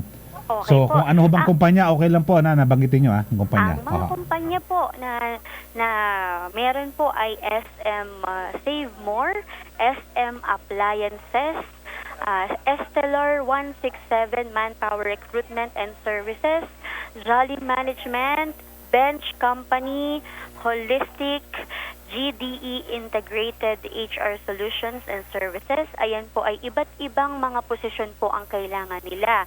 Pero ang pinakamataas po na numero ng posisyon na kailangan po nila ay mga sales, cashier na madedeploy po dito sa Muntinlupa. Karamihan po sa mga posisyon po ay madedeploy po sa mga malls. Sa mall po na located po dito sa Muntinlupa, sir. Actually, Sir Eddie, ang Muntinlupa po ay may 7 mall. Kaya po, kaya matraffic talaga ng aming mga vacant position po ay mga sales and cashier, bagger, yan po. No, kaya sa mga nagnanais na magkaroon ng trabaho po, mangyari lamang po ay magpunta po kayo sa aming tanggapan. Bukas po kami mula Lunes hanggang Friday po or Biyernes sa alas 8 hanggang alas 12 po. Nag-operate po tayo ng in-house job fair. Opo. So, 7 pa lang mall dyan, shopping mall sa Muntinlupa. Ang dami talaga, sir. So, kaya pala traffic. Ang Muntinlupa ay marami po Princess, kaya pala traffic din. Hindi, isa talaga sa dahilan pag ganyan, may traffic talaga eh. Yes po, diba? marami. May mga ginagawang daan, pero nag-routing naman po for the information po kung ano po yung mga daan na apektado para po sa ating mga commuters. Opo. So, apektado dyan yung yung gagawin, yung sa Skyway? Yes po, Alabang area po, no? Medyo na po dyan, heavy traffic po talaga. Ayun, opo. Okay, so maraming salamat at meron ho bang pinaplano ang Peso Muntinlupa, yung malakihan, yung job fair. Opo. Mega job fair, Kaugnay po sa ating natanggap na Department of, galing po sa Department of Health Advisory po concerning yung 2019 NCOV, Opo. ay inabisahan po kami na ang ating pong mega job fair na supposedly ay gaganapin ng March ay pinakansela po. Dahil nga po iniingatan po ang health po ng bawat isa po sa atin. Wala hong Yes po. Hindi matutuloy. Po, yes, pero sa ibang syudad tuloy Bagay sa inyo, depende kasi yan sa LGU po, no, ng Muntinlupa. Kami po ay sumunod po kami doon po sa memo or advisory po from the Department of Health. Ayan po. Okay, so Miss Princess, salamat sa iyong oras dito po sa DSEXL. Maraming salamat, Sir Ely. Good morning. Good morning. Yan po si Princess Salamat, ang Labor and Employment Officer 1 ng Peso, Muntinlupa. Ay, sandali lang. Commercial break muna tayo. Ang oras natin sa buong kapuluan. 10:26. That news was brought to you by ACS Manufacturing Corporation, ISO certified world-class quality. ACS. Ang Pride with Fabric Conditioner. Ngayon, may blooming na bango ng Sakura. Sakura, Sakura ang bango. Sakura, Sakura ang pride ko. Blooming ng labada ko. Pride, Sakura, Sakura. Pride with Fabric Conditioner. May Sakura Blooming Pearls para sa labadang blooming sa linis, labadang blooming sa bango for as long as 24 hours. Blooming ng labada ko. Pride, Sakura, Sakura. Para sa blooming na labada, i-Pride Sakura mo na. Pride Sakura Blossom. Manufactured by ACS Manufacturing Corporation. ISO certified. World-class quality. ACS. Tayo na at sabay-sabay na makinig sa palatuntunang maghahatid ng kaalamang pangpinansyal at pangkabuhayan. Tutok na sa Balitang Land Bank sa umaga tuwing Biyernes alas 5:30 ng umaga. Dito lang sa RMN DCXL 558 Radyo Trabaho para sa mga produkto at serbisyo ng Land Bank. Magtungo sa pinakamalapit na Land Bank Landing Center. Maaari din kayong mag-text sa 0939-771-6488 o tumawag sa numerong 8405-7000. Hatid ng Land Bank. We help you grow. Marami na ang natulungan ng Santon Plus Herbal Capsule. Ako si Portia Andrade, nakatira sa Ibaw, Liso, Aklan. Ngayon, 75 years old na ko. Ang aking sakit noon, sumasakit yung ulo ko. Narinig ko sa radyo, Santon Plus. Kaya sinubukan ko magamit. Ngayon, naramdaman ko maganda sa katawan ko. Yung ulo ko hindi na sumasakit. Maraming salamat sa Santon Plus at naramdaman ko sa katawan kong maganda pala. Kayo rin, mag Santon Plus Herbal Capsule na. Mabibili sa mga butika. Mahalagang paalala, ang Santon Plus Herbal Capsule ay hindi gamot at hindi dapat gamitin panggamot sa anumang uri ng sakit. Panatilihing masaya ang paglilibang. Ang paglalaro sa kasino ay para sa may edad 21 pataas lamang. Magtakda ng oras at limitahan ang gastos sa paglalaro. Huwag magsugal kung nalulungkot. Huwag hayaang makasira ng buhay at pamilya. Para sa impormasyon ukol sa responsible gaming, tumawag lamang sa hotline numbers 623-1869 at 0917-592-6618 o bisitahin ang www.casinofilipino.ph. Isang mensahe mula sa PAGCOR. Keep it fun. Game responsibly. Ang bahagi ito, tinsa nyo ng PAGCOR, naglaan po ng kabuang 2 bilyong piso ang PAGCOR para sa pagpapatayo ng multipurpose evacuation center sa buong bansa. Ito'y kaugnay sa pagsisikap ng ahensyang may angat ang pamumuhay ng maraming Pilipino, partikular na po yung mga madalas na maapektuhan ng kalamidad. Natukoy ng PAGCOR ang mga lugar sa iba't ibang panig ng bansa kung saan itatayo ang permanent evacuation structures matapos ang ilang serye ng ocular inspection. Ang mga nasabing lugar ay tinaguri ang calamity prone. Ilalaan ang multipurpose evacuation centers para po sa mga biktima ng mga kalamidad gaya po ng bagyo, baha, pagputok ng bulkan at mga gawaing pangkomunidad. Samantala, bumisita po ang PAGCOR sa 11 evacuation centers sa Bawan, Batangas at Indang Alfonso Mendez, Amadeo at Tagaytay sa Cavite para po sa unang bahagi ng relief activities nito kung saan ay nakapagkaloob ang hensya ng relief packs ng mahigit sa 4,000 pamilyang apektado ng pagputok ng Bulkang Taal. Ang bahagi ito, atid sa inyo ng PAGCOR. Narito ang isang patunay ng sarap at bisa ng Nature Soya Coffee. O si Sonia, o si taga Samigara, mananakit ng likod ang problema ko noon. Nag-Nature Soya Coffee ako. Doon ko napansin na parang okay na rin yung likod ko. Hindi na rin ako mabilis mapagod. Kapay mo ng caffeine, Nature Soya Coffee. Mabibili sa mga suking butika. Mahalagang paalala, ang Nature Soya Coffee ay hindi gamot at hindi dapat gamitin panggamot sa anumang uri ng sakit. Para sa wish come true na skin mo, may White Rose pampaputi tip para sa iyo. Sa pagpapaputi, hanapin ang sabon na may kojic dipalmitate. Ito ang safe at effective na ingredient sa White Rose at iwasan ang may mataas na hydroquinone dahil maaari itong mag-cause ng skin irritation at overdrying. Para sa pagpapaputi na walang hapdi, mag-White Rose Kojic Whitening Soap. May kojic whitening at shea butter for white skin na soft with regular use. Yan ang White Rose pampaputi tip for the day. Sulitin ang serbisyong handog ng PhilHealth. Sa Universal Healthcare o UHC, lahat ng Filipino ay miyembro na ng PhilHealth at may health insurance benefits na magagamit kaagad sakaling makonfine o magpagamot. Upang mas sulit at ma-enjoy ang benepisyong ito, maging responsible sa pagbabayad ng kontribusyon para lalong lumawak pa ang mga benepisyong magagamit ng bawat miyembro. Makibahagi, unawain at alamin ang Universal Healthcare. Tumawag sa 844-17442, mag-email sa actioncenter@philhealth.gov.ph o bumisita sa alinmang opisina ng PhilHealth.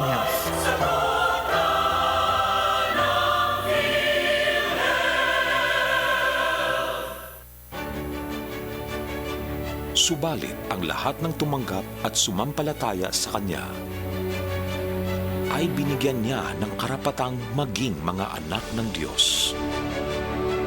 Juan, Kabanata 1, Talata 12. Ang mabuting balita ay hatid sa inyo ng MX3.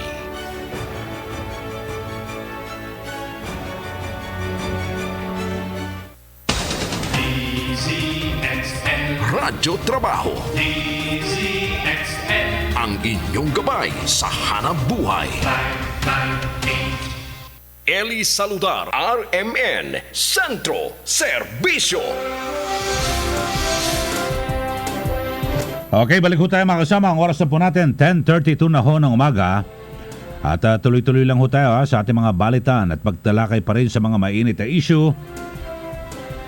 At syempre, ratsada pa rin ang ating mga balita mula po sa ating mga radyoman sa labas sa himpilan. Ito ho, may mga reaksyon at today po, Sir Ely, yan po, tama, nawalain na lang ang paggawa ng sigarilyo. Tama po yan, wala kay Arman ng Zambales at yun ho, yung taga Coron na Palawan, good morning sa iyo. Naniniwala talagang dalawa raw po ang tagapagsalita, spokesman ng ating Pangulo. At samantala mga kasama ay ito rin ho, no, patuloy na pinag-uusapan itong narcolist po ni Pangulong Duterte na kung saan ay kinumpirma po ni Secretary Anyo na kasama roon si Lieutenant Colonel Joby Espinido. Pero nagtataka ho ako dahil sa bakit po sinasabi nitong si ng Philippine National Police baka paninira lang po ito. Paninira lang daw po ito. Galing sa inyo yung listahan na yan eh. Sabi nga po ni Secretary Anyo, hindi lang daw po sa PNP. Lahat po ng iba't ibang ahensya ng gobyerno, NICA, lahat po. Binalidate po ang report na yan. Hindi ka naman dapat mapasama dyan sa listahan na yan kung hindi na-validate. Paano nyo sinabing gawa-gawa at paninira? Diyos ko po naman buhay ito. Ely Saludar, RMN, Sentro, Serbisyo. Sandali lang ho Ito hong pagbawi sa travel ban sa Taiwan, suportado ng mga senador. Alamin natin ang detalye ng balitang yan mula kay Excel Radyoman 1, Grace Mariano. DZXL Report. Bunga ang suporta ng mga senador sa pagbawi ng pamahalaan sa travel ban sa Taiwan na biglaang ipinatupad noong nakaraang linggo dahil sa COVID-19. Diin ni Senator Panfilo Lacson magandang hakbang ito at pabor sa mahigit 154,000 na mga manggagawang Pilipino sa Taiwan.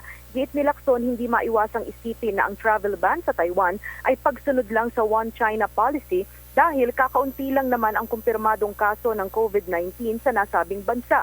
Ayon kay Lacson, ang paghinto sa implementasyon ng travel ban sa Taiwan ay patunay na nakikinig pa rin si Pangulong Rodrigo Duterte sa mga payo at opinyon ng publiko at nagbibigay konsiderasyon pa rin sa kung anong makabubuti sa mamamayan. Bukod kay Lacson ay nauna ng iginiit ni na Senator Francis Kiko Pangilinan at Senator Richard Gordon na hindi makatwirang idamay ang Taiwan sa travel ban na ipinapatupad natin sa China kung saan pinakamarami ang kaso ng COVID-19. Kasama mo sa Senado, Radyoman 1, Grace Mariano, Tatak RMN, DZXL 558. DZXL Report. Ely Saludar, RMN, Sentro, Serbisyo. Okay, oras na po natin, 9:35 na po ng umaga. Ito hong International Court of Criminal Justice. Wala raw jurisdiksyon sa pagresolba sa reklamo ng mga OFWs na naapektuhan ng travel ban sa Hong Kong. Alamin natin ang detalye ng balitang yan mula kay XL Radyoman 2, Joyce Adra. DZXL Report. Kasamang Eli, iganit nga ng Department of Justice na walang jurisdiction ang International Court of Justice sa hirit ng OFWs na bawiin ang travel ban sa Hong Kong sa ugnay ng COVID-19. Partikular ang apela ng 1,000 OFW sa ICJ kung saan agad na pinaaksyonan ang kanilang hiling para makabalik sila sa trabaho. Ayon kay Justice Secretary Menardo Guevara, hindi maaaring manghimasok ang International Criminal o International Court of Justice sa mga usapin sa judicial systems, public health o migration na kaya naman na reserbahin ng government o national government o iba pang kaukulang international agencies tulad ng World Health Organization. Binigyan din pa ng kalihim na ang desisyon na higpitan ang foreign travel sa biyahe papasok at palabas ng bansa ay sole prerogative ng pamahalaan. Bukod sa Hong Kong, sakop din ang travel ban ng pamahalaan ng Pilipinas, ang mainland China at Macau. Kasama mo sa Department of Justice, Radyo Mandos, Joyce Collantes Adra, Tatak RMN, DZXL 558. DZXL Report. At ito hong pagkakasama ni Lieutenant Colonel Joby Espinido ng PNP sa narcolist. Hindi na raw po ikinabigla ng mga taga-oposisyon. Alamin natin ang detalye ng balitang yan mula kay XL Radyoman sa Conde Bata. DZXL Report.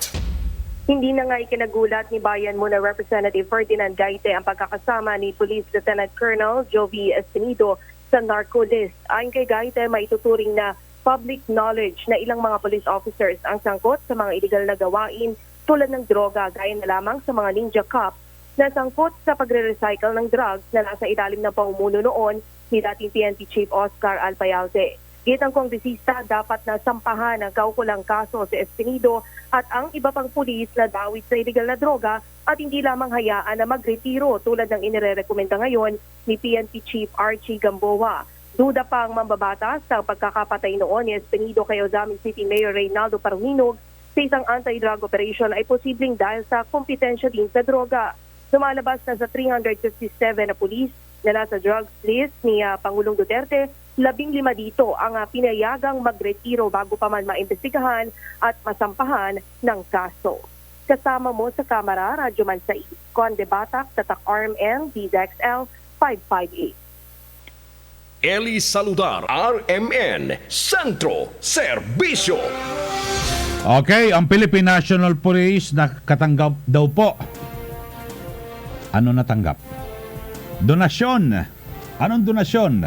22 mga bagong sasakyan. Alamin natin ang detalye na balitang yan mula kay XL Radyoman 7, Rhea Mabogay. DZXL Report. Radyoman Eli, formal na natanggap ngayong umaga sa Campo Crame ang 22 bagong Toyota Hi-Ace Buendia na donasyon ng PNP sa PNP ng Service Savings and Loan Associations Inc. Mismong si PNP Chief Police General Archie Francisco Gamboa ang nanguna sa donasyon mula kay PSS-LI Chairman at CEO retired General Lucas Managilod. Bukod dito, iginawad din ng PSS-LI ang Second Rafael Crame Balangay Award sa mga natatanging police unit na matagumpay na naisulong ang anti-crime campaign ng PNP sa pamamagitan ng magandang community engagement. Ayon kay General Managilod, aabot sa 4 na milyon ang kabuang halaga ng mga bagong sasakyan at cash awards para sa Rafael Crame Balangay Awards na ibinigay ng PSS Live. Kasama mo Rhea. sa Campo Pramera. Rhea. Kasama Eli. Oh. So, yung sa listahan mo na, yung sa narcolist, saan ba galing yon? Yung listahan na yon, yung listahan ng Pangulo. Ang sabi ay yun ay listahan ni Pangulong Rodrigo Duterte. So, saan niya kinuha yung mga listahan? Ang sabi ay sa kanyang mga intel units. Sa NICA, di ba? PNP. Siguro ang mas magandang sumagot sa tanong na yan ay yung Malacanang. Kung saan nakuha ni Pangulong Duterte ang kanyang list. Kasi kaya nga ang question dyan, Radyoman Eli, kung yan ay listahan ng Pangulo, ibig sabihin, final na yan, dumaan na yan sa mga intel units. Na-validate na yan. Gobyerno, dapat hindi na gumagawa ng adjudication ang PNP or investigasyon doon sa 357 na police na ngayon nga ay sinasabing sangkot daw sa illegal na droga at sinasabi kasama rito si Lieutenant Colonel Espinido. Kaya ako naitanong ngayon sa iyo, Radyo Manraya, kasi napapakinggan ko lang yung paliwanag ng spokesman ng PNP, si Brigadier General Banak, na kung saan sinasabi niya, parang paninira, demolition, ang Pangulo ang naninira sa kanila? Hindi, parang ganun lumilitaw kasi, di ba? Oo. Ang sabi ko nga, kanino ba galing po yung drug list, di ba, sa Pangulo? Pero ngayon gumagawa kayo ng adjudication, Philippine, diskumpiyado kayo dun sa drug list ng Pangulo. Oo, yun. Dapat ang sagot nila dyan, ako hindi naman tayo nagmamagaling, iyan po listahan ng Pangulo may sarili siyang pinagkunan dyan kasi may NICA, lahat kompleto, sabi nga ng Secretary Anyo di dapat tumahimik na lang sila. Hindi, bahala na. Basta, implement na lang yung yes, sa drug list. Kung wala, hindi wala. Bakit parang pinagtatanggol o ano man? Kasi ni Colonel Espinido, sabi ng Malacanang, wala naman doon sa drug list. Pero sabi ng PNP, sabi ni Secretary Anyo, na kung saan under niya ang Philippine National kasama daw Sama, tsaka si Secretary Anyo alam naman natin, talagang patas yan At naging chief of staff yan, di ba? Wala naman siyang masamang tinapad yan kay Colonel Espinido Pero nasa listahan yung question kasi dyan, paano ba nailalagay sa drug list? Ano ba yung proseso ng Malacanang? Ano ba yung proseso ng mga intel units ng Malacanang, ng Pangulo para mapasama sa drug list? Kasi iba-iba Tama. Kasi kapag sinumbong daw, naisama na agad. Yung iba naman, naibuhos, tawag doon sa drop box. Nahihulog lang daw yung name doon sa drop box. Kasama na. So, hindi. Pero ako hindi ako naniniwala na gano'n na isumbong lang o naiuhulog sa drop box. Kasama na. Kasi kung lahat yon, alam mo kung lahat yon, baka libo-libo yan. Kung lahat yung sasama. Sa dami ng mga, di ba? Mga sumbong, kung ano man. Siguro mas maganda, ipaliwanag pa rin siguro ng Malacanang kung ano yung mga proseso nila, paano na isasama ang isang pulis o isang individual sa kanilang tama sabi mo, Radyo Manraya, liwanagin ng Malacanang, di ba? Pero, eto naman, wag palabuin ng PNP. Pinapalabo di ba? Tama ba? Tama. Kasi sabi nila, parang nalabuan din ako doon Kasi tayo ng Pangulo, bakit kailangan pa natin mag-imbestiga at mag-granado the case? At saka parang kino-question nila yung listahan ng Pangulo. Pangulo na nagsabi. Listahan na ng Pangulo, tsaka mawalang galang na po, bata niyan si Espinido pero di ba? Sa umpisa pa, bata ko to Ba't niya isama, di ba? Kung lumilitaw, validated kasi pag sinama yan, talagang may pinagbasehan. Hindi po natin sinasabi na na talagang guilty na po sila. Pero yung mga ganyang listahan, may mga basehan. Kumbaga sa sa kaso, 'di ba, may probable cause, ibig sabihin hindi ka naman guilty na 'di ba? May mga dahilan lang para makasuhan ka, parang ganoon sa 'di ba sa korte. Pero di ba ang PNP nagbigay pa sila ng optional requirement. 357. Pero pag pangkaraniwang mamayan, bang bang. Sige. Okay, sige. Ira ating report mula pa rin sa Campo Pramera, Radyo Manchete, Raya Mamogay, Tatak RMN, DXL 558. DZXL Report. Okay, sandali lang ho mga kasama. Meron lang tayong mensahe mula po sa PhilHealth. Halina't makinig at tumutok sa programang Hatid ay Tulong at Kaalaman tungkol sa serbisyong medikal. Ito ang Alagang PhilHealth. Alagang PhilHealth sa RMN DCXL 558 Radyo Trabaho.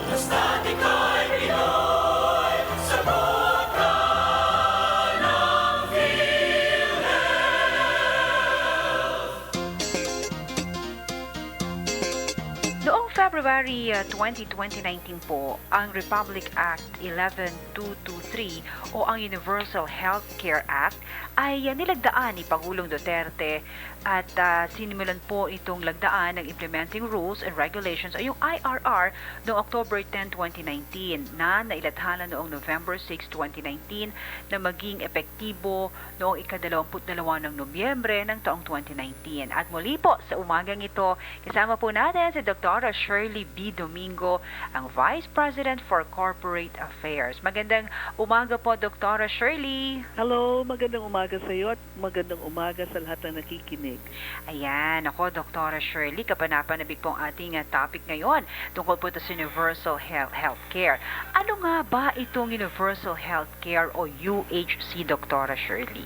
Okay, ang Universal Healthcare ay isang health system, health model siya, no? Na ang layunin po nito ay magkaroon ang lahat ng Filipino ng access to healthcare. Kung outpatient man yan o inpatient, dapat lahat ng Filipino may equitable access, no?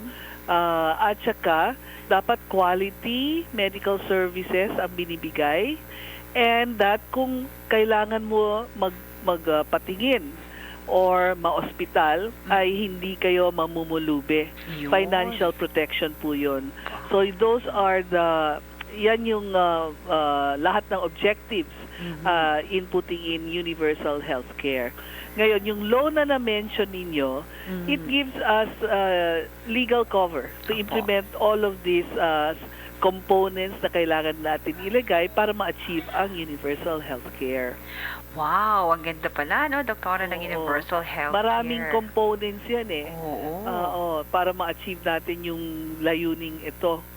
So, dahan-dahan natin ini-implement isa-isa yung mga components na yun. Yun, ako, napakaganda. Dr. Shirley, ano ba itong kahalagahan ng UHC sa bawat Filipino at bakit ito isinabatas? Oo. Actually, alam mo, tumitingala ang mundo sa Philippines kasi tayo lang ang nagkaroon talaga, well, at least dito sa Asian area, na tayo lang nagkaroon ng batas talaga para ma-achieve ang universal healthcare. So, lahat ng nations actually yan is trying to achieve universal healthcare. At iba-iba ang status ngayon ng pag-achieve ng universal healthcare. Tayo, meron na tayong batas na comprehensive ang batas na ito kung ano ang mga reformang kailangan natin ipasok para ma-achieve ang universal healthcare. Opo. So, napaka-importante yun. Yun, kaya napakahalaga talaga, no, ng UHC sa bawat napakahalaga, because imagine if you need, most people will need medical services, no, whether outpatient ka or inpatient. Marami rin nagda-drugs and medicines. Gusto natin affordable ito at saka nandyan available. Yun ang maganda ron, Dr. Shirley, yung available, di ba? Yes, at laging nandyan. Oo. Ayan. Dr. Shirley, ano pong ginagawa ng paghahanda ng PhilHealth para sa pagpapatupad nito? Yung una namin ginawa is sumunod kami doon sa isang provisional law that says lahat ng Filipino ay automatic member na ng PhilHealth. No? So, napaka-importante yun. Dati, kung sino lang magpa-member, yon ang nagiging member. Ngayon, lahat ng Filipino na ay automatic member. Tapos yung sunod naming ginawa naman is yung sinasabing automatic eligibility, immediate eligibility. Ang ibig sabihin nun, kung kailangan ma-hospital, ay pwede na mag-avail kaagad ng PhilHealth kahit medyo kulang pa yung bayad ninyo. Dati kasi may requirements tayo 3 months over the past 6 months, para dun sa buntis 9 months over the past 12 months. Pero ngayon, immediately eligible na. Of course, kailangan magbayad ng premiums rin kasi meron rin provision sa law that says that kung late ang bayad nyo ng premiums, magkaka-penalty. Ayun. So, i-update na parati ng ng ating mga kasamahan diyan na i-update nyo na parati ang inyong premiums. Naku, ayan paalala ni Dr. Shirley update nyo palagi para walang problema, no? Di ba, Doktora? Yes. Oo, importante ang premiums na ito kasi ito ang ginagamit nating pondo para ma-improve further ang ating mga benefits. Yes, gusto ko yun, Doktora, tsaka yung lahat, para sa lahat ng mga Filipino ito, hindi ba? Yes, ayan. Lahat na ng Filipino. Ayan, Doktora Shirley, saan po magagaling yung pondo para sa reforma ng UHC? Well, una sa lahat, manggagaling ito sa premiums na babayaran. Okay. Oo, yung mga may kakayanan magbayad, ay magbayad sila ng premiums nga nila, no? Dun sa employed, yung out of their pocket. Pero yung talagang walang kakayanan, hindi naman natin pwedeng, hindi kayo kasama dito dahil wala kayong pambayad, di ba? Hindi naman pwede yun. So, yung mga walang kakayanan magbayad ng premiums, ay babayaran siya ng national government. Okay. So, ito yung tinatawag ng mga indirect members. Ayun. So, mga indirect members, yung mga walang kakayahan, Dr. Shirley. Walang kakayahan magbayad. Tapos yung iba rin, covered by special laws. Katulad ng senior citizen. Ayan, mga lolo. Oo, yan, babayaran ng national government. May sariling law sila, yung senior citizens law nga. Oo. Yun. So, maganda pala ito, no? Yes. At, pero syempre, dun nga, sabi ni Dr. Shirley kanina, kung yung mga may premium, yan, para makatulong din tayo sa iba, di ba? Opo, ayan. Dr. Shirley, meron tayong announcement this coming, February 19, sa Miyerkules. Meron po kayong kapihan with media. Oh, yes. Meron tayo niyan. Oo. Alam mo kasi, it's our anniversary sa February 14. Wow! Yes, our 25th anniversary, silver anniversary yan. So, gusto rin natin syempre to involve the media, kapihan, na meron tayong kapihan with them to update them on kung anong ginagawa ng PhilHealth ngayon at saka kung anong mga status ng PhilHealth o yung ibang katanungan nila kung anong gusto nila malaman tungkol sa PhilHealth. Yan. So, yan po sa Kapihan with Media sa February 19, 2020. Bukas, sa Miyerkules po yan, gaganapin yan sa City State Center sa Pasig City. At kapartner po mula sa media. Ayan, pupunta po yung mga polisiya, benepisyon, ilulunsad ng PhilHealth. Ito'y bahagi po ng pagdiriwang ng kanila ika-25 taon ng PhilHealth. Ayan. Dr. Shirley, maraming salamat. At next Monday ulit, Doktora, any message po? Gusto kong batiin lang itong mga kasamahan natin. No? Itong anniversary natin ng PhilHealth ay anniversary rin nila because PhilHealth is for everyone. For the benefit of everyone. So, sama-sama po tayo dito mag-achieve ng universal healthcare. Kanya-kanya tayong role dito sa universal healthcare na ito para naman lahat tayo ay makinabang dito. Yeah. Thank you, Dr. Shirley. Hanggang sa susunod pong muling pagsasama po natin dito sa Centro Servicio sa umaga. Thank you, Dr. Shirley. Thank you. Okay po. Para sa karagdagang kaalaman at iba pang katanungan tungkol sa UHC at iba pang serbisyo ng PhilHealth, tumawag lamang sa PhilHealth Action Center sa numerong 844-17442 o maaari din kayong mag-email sa actioncenter@philhealth.gov.ph. Bumisita sa alinmang opisina ng PhilHealth. Bisitahin din ang aming official Facebook page at PhilHealth Official at i-follow ang aming Twitter @Team PhilHealth. Hanggang sa susunod nating pagsasama-sama dito sa Alagang PhilHealth, hatid sa inyo ng PhilHealth, your partner in health. Basta ikaw ay Pinoy, sagot ka ng PhilHealth.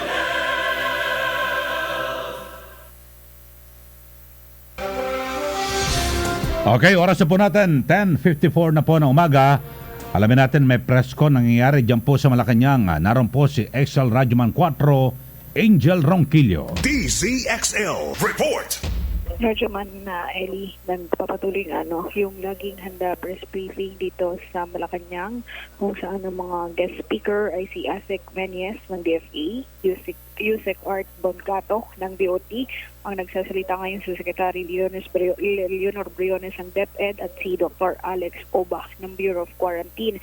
Si Secretary Briones ang pinag-uusapan o tinatalakay ngayon ay ang Program for International Student Assessment o yung PISA at mamaya baka maisingit ang tungkol sa COVID-19. Pakinggan natin si Secretary Leonor Briones. Hindi maganda yung level ng edukasyon natin. So yung ang attitude natin is to learn from the PISA results. So ayun ang ating pinagkaabalahan ngayon, at saka aywan ko if this is now the proper time to clarify mga concerns sa public at saka sa media na specifically in the case of may epidemic of illiteracy. Sinasabi na 70,000 readers daw, learners in Bicol cannot read. Palagay ko kailangan i-clarify natin anong ibig sabihin natin ng cannot read. Kung no read, no write, hindi ang tama. Dahil ito ay annual assessment na ginagawa ng Department of Education. Tinitest kung yung level ng comprehension nila, kung level ng understanding nila, ng kanilang binabasa ay appropriate to their grade. Hindi ibig sabihin illiterate sila. Kaya madaling i-interpret na yung 70,000 ay illiterate ng mga Bicolano. Palagay ko insulto naman yun sa mga Bicolano dahil one of their schools, yung Partido State University, nila, ang taas ng rating So, yun, gusto ko lang i-clarify yan. At saka yung paggamit ng, yung precision in the use of the word, do not know how to read. Hindi ibig sabihin no read, no write. Kasi may mga kategorya yan nakakabasa pero hindi lubos na nakakaintindi. So, iba't ibang level yan. At saka yung number siguro na 70,000, medyo exaggerated yan dahil hinalo yung nahihirapan sa Pilipino, nahihirapan sa English, tapos umabot sa 70,000 kung saan yun na nanggagaling. So, maging maingat lang tayo siguro sa ating pag-interpret nitong mga numero, not only numero but words themselves. Not knowing how to read is different from being illiterate. And so yun ang tinitingnan natin. So, edukalidad, health issues, kami ay sumusunod sa lahat ng mga requirements at kung kailangan. At my level, I always call the Department of Health Secretary pag mayroon kaming hindi mariresolve na issues at saka madali namang magtawagan ang mga cabinet members. Maraming salamat. Okay, Yusek Boncato. Yes, good morning. On behalf of Secretary Berna Romulo Puyat, allow me to share with you updates on the steps we have taken to respond to COVID 2019. We have prepared a short presentation for everybody's appreciation. The first step that the DOT did was to issue, next slide please, would issue guidelines to all of our stakeholders involved in tourism enterprises, especially the frontline services, to follow basic protocols, and this was issued even before the travel restrictions were made by the national government. Next slide. And the Secretary also led leaders of the industry, CEOs and presidents of associations to map out a tactical program to respond to the effect of COVID to tourism. In fact, just last week, we called on the President himself together with the stakeholders to talk about our tactical program. And this is a snapshot of some articles that came out with the President himself helping us talk about domestic tourism as a step towards responding to the impact of COVID to Philippine tourism, and advisory also on festivals and meetings. For as long as safety protocols are in place, they can proceed with it. Last Friday, there was a lifting of the ban on Taiwan travel, and the Department of Tourism has been instrumental in that. Our secretary was in the principals meeting to primarily push for the lifting of the ban of Taiwan. Our number one program for our tactical campaign is really focused on domestic tourism. Next slide, please. And we've actually engaged all of our stakeholders coming from airlines, hotels and travel trade to look at steps in really stirring the market. And part of this would be several airline seat sales, packaged promotions, whether value added or marked down. And these are all the commitments made by the private sector. And we're also coordinating with airlines to just cushion the effect of COVID for the whole year, is to come out with airline year-long promotions, similar to like multi-destination passes that the airlines have implemented in the past. We're also encouraging that those who have approved budgets in the national government and local government for meetings to consider moving around the Philippines for their meetings and important engagements to stir domestic tourism. Next slide, please. For international tourism, we're also following the same tack by really looking at a tactical promotion, especially for summer. Next. And next slide. We would like to position, of course, the Philippines as the hottest summer destination in this part of the world. And we would like to leverage on certain bragging rights we have earned for ourselves in 2019. We've been awarded as the best dive destination in the world in 2019. And we would like to capitalize on that and position key destinations all over the country. We have a sample list. This is a sample list, what you see on screen, but every destination that is ready to accept both domestic and foreign travelers are very much welcome to be part of our campaign. Next slide, please. And our target markets would be our short-haul markets. Our number one market is still South Korea, Japan, the whole of the ASEAN market, and even homecoming Filipinos from the United States, add Western Europe as well.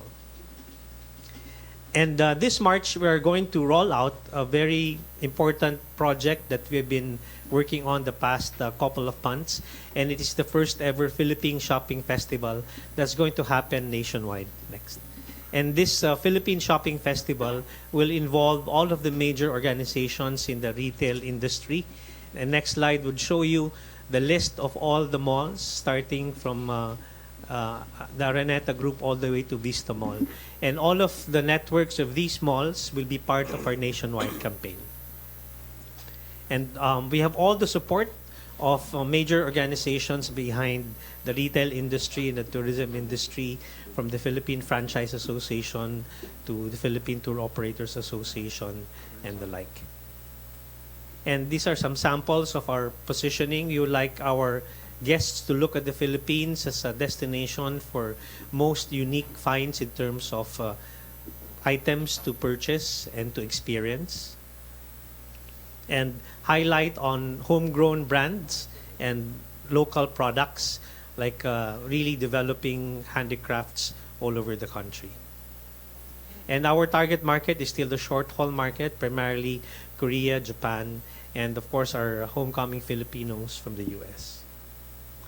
And part of our messaging is really how the Philippine government has responded to this crisis, and this is all part of this tactical program the DOT is rolling out. Thank you very much. Okay, Asek Menyes.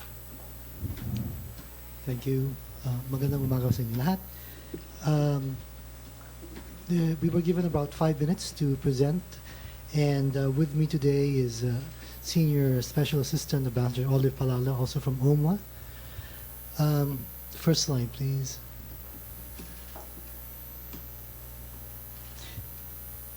Anyway, the general message really is that the Department of Foreign Affairs continues to monitor the COVID-19 outbreak, and we will help to ensure protection of all overseas Filipinos. And in this light, the DFA Home Office has already issued 12 advisories to all the stakeholders, and we are in the process of issuing the next advisory, which would outline the airports through which persons in China can travel through to return to the Philippines. Our Foreign Service posts have also, since the 7th of January, issued 130 advisories to their respective jurisdictions, the Filipinos within their control. And these advisories inform the Filipinos of the steps that the government, through the DFA, is taking to ensure safety, security, and available assistance when needed. Advisories on emergency hotline numbers, health precautions, and situation updates were also part of these 130 advisories issued by our Foreign Service posts. Next slide. The temporary suspension of the issuance of visas by all Foreign Service posts to foreign nationals directly coming from China and foreign nationals who within 14 days immediately preceding arrival in the Philippines have also been communicated. The DFA has likewise instructed all its embassies and consulates general to advise visa-free nationals who fall under the said categories about the temporary travel ban imposed by the Philippine government. As discussed in the last IATF meeting, resolution or discussion regarding said temporary visa suspensions, like other travel restrictions in connection with COVID-19, will be subject to regular review by the IATF. With respect to our assistance to Filipinos abroad, as previously mentioned, in China, there has not been any Filipino yet identified to have been COVID positive. Our posts in China continue to closely monitor the situation and cooperate and share information with the Chinese authorities in order to keep our information updated. And hopefully the situation of no Filipino being affected will remain. In Japan, as of this morning, we received information that aside from the 11 Filipino crew members who were earlier identified, another 16 have been identified over the weekend to have been identified as COVID positive. And similar to the previous persons, everyone who's identified as positive is then brought to the hospital for better care. The embassy is in close coordination with the relevant Philippine and Japanese government agencies and representatives of the World Health Organization, Princess Cruises, and the Manning Agency to ensure that the needs of the Filipino crew and passengers are met and to facilitate their eventual return to the Philippines. The IATF Technical Working Group will be discussing this particular issue this afternoon for recommendations to the IATF main committee meeting tomorrow. On the Filipino patient in the United Arab Emirates, the embassy in Abu Dhabi is also in close coordination with the UAE authorities and looking to ensure that our kababayan is being given maximum care and support. The Filipino, who is a UAE resident, was identified as the 6th COVID patient in the UAE, as announced by the UAE Ministry of Health and Prevention. I understand that there are a couple more cases, but not Filipinos, that were also identified in the United Arab Emirates. With regard to our personnel who are abroad, the Department of Foreign Affairs has also issued guidelines for our people, and Department Circular 04-2020 encourages our personnel to postpone and or cancel non-essential foreign travels to or through COVID-19 affected areas, or if an official trip is to be undertaken, to refrain from passing through China and as of today, including Hong Kong and Macau.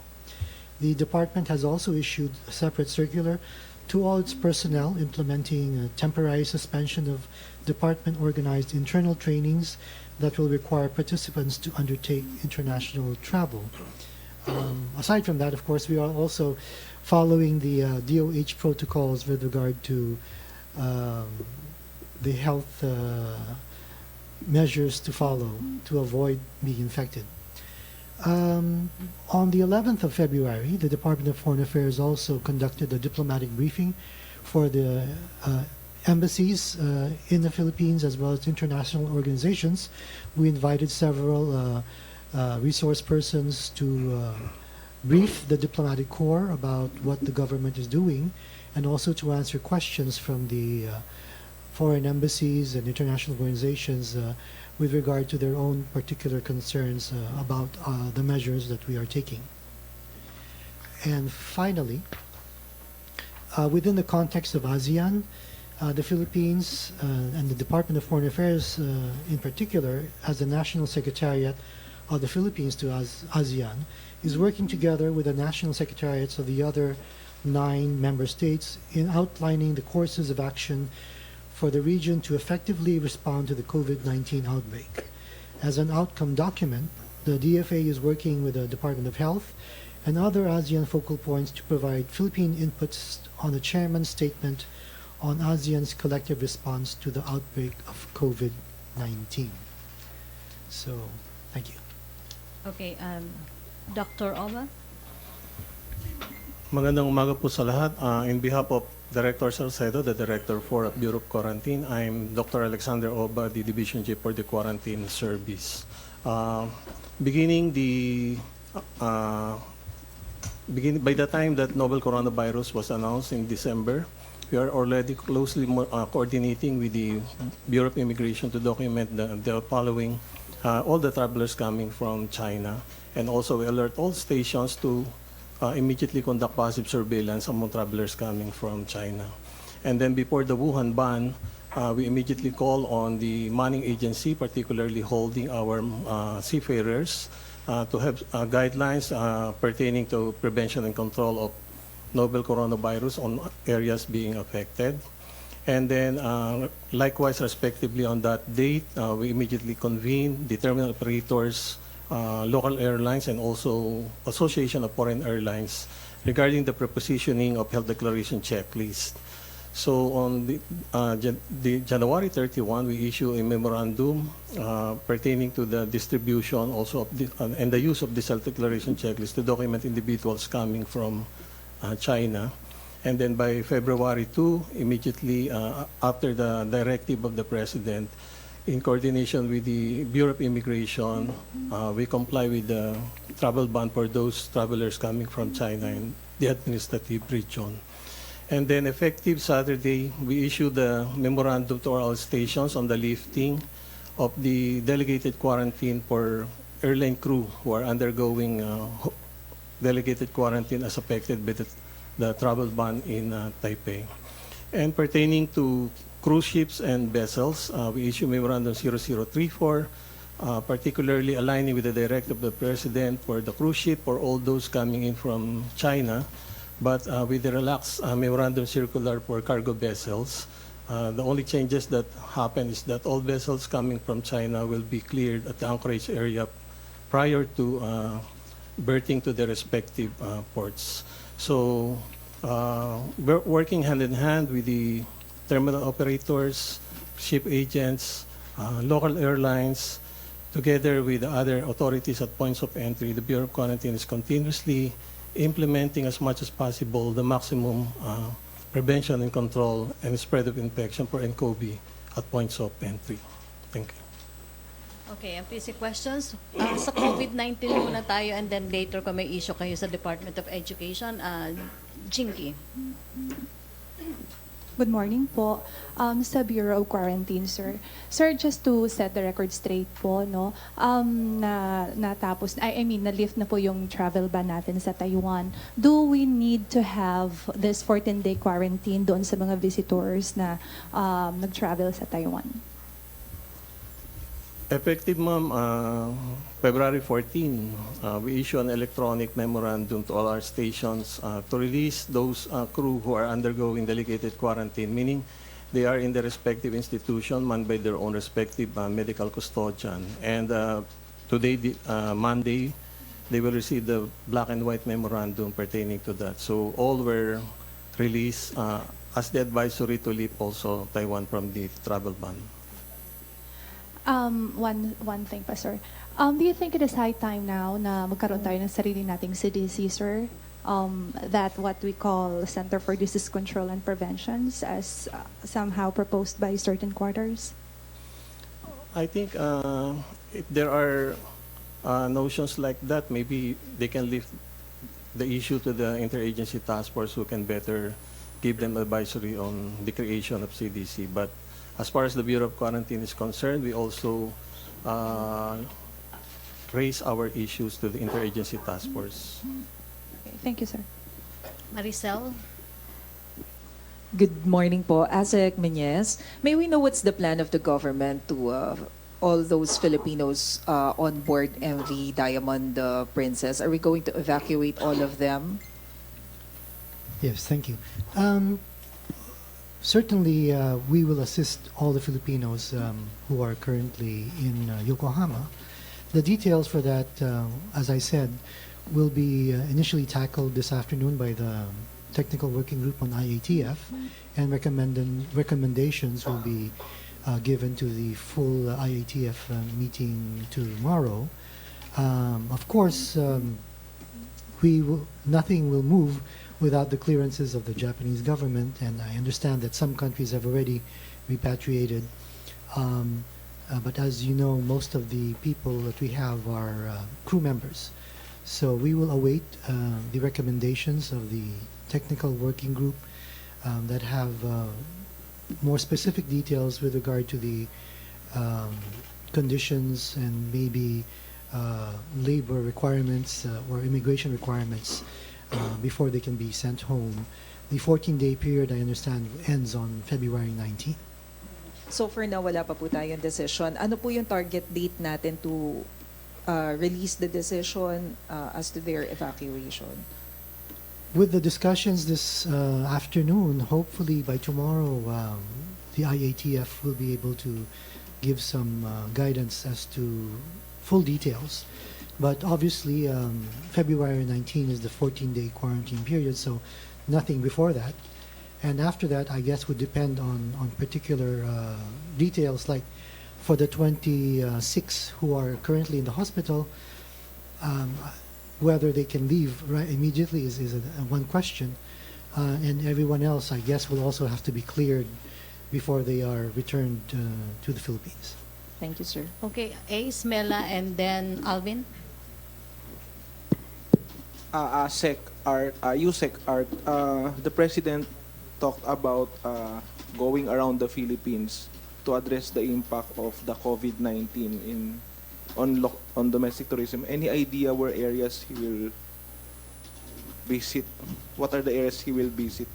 No, our office is still coordinating with the Office of the President. But as mentioned during the call on the President, it has to be immediate, so it's going to be in the next couple of weeks.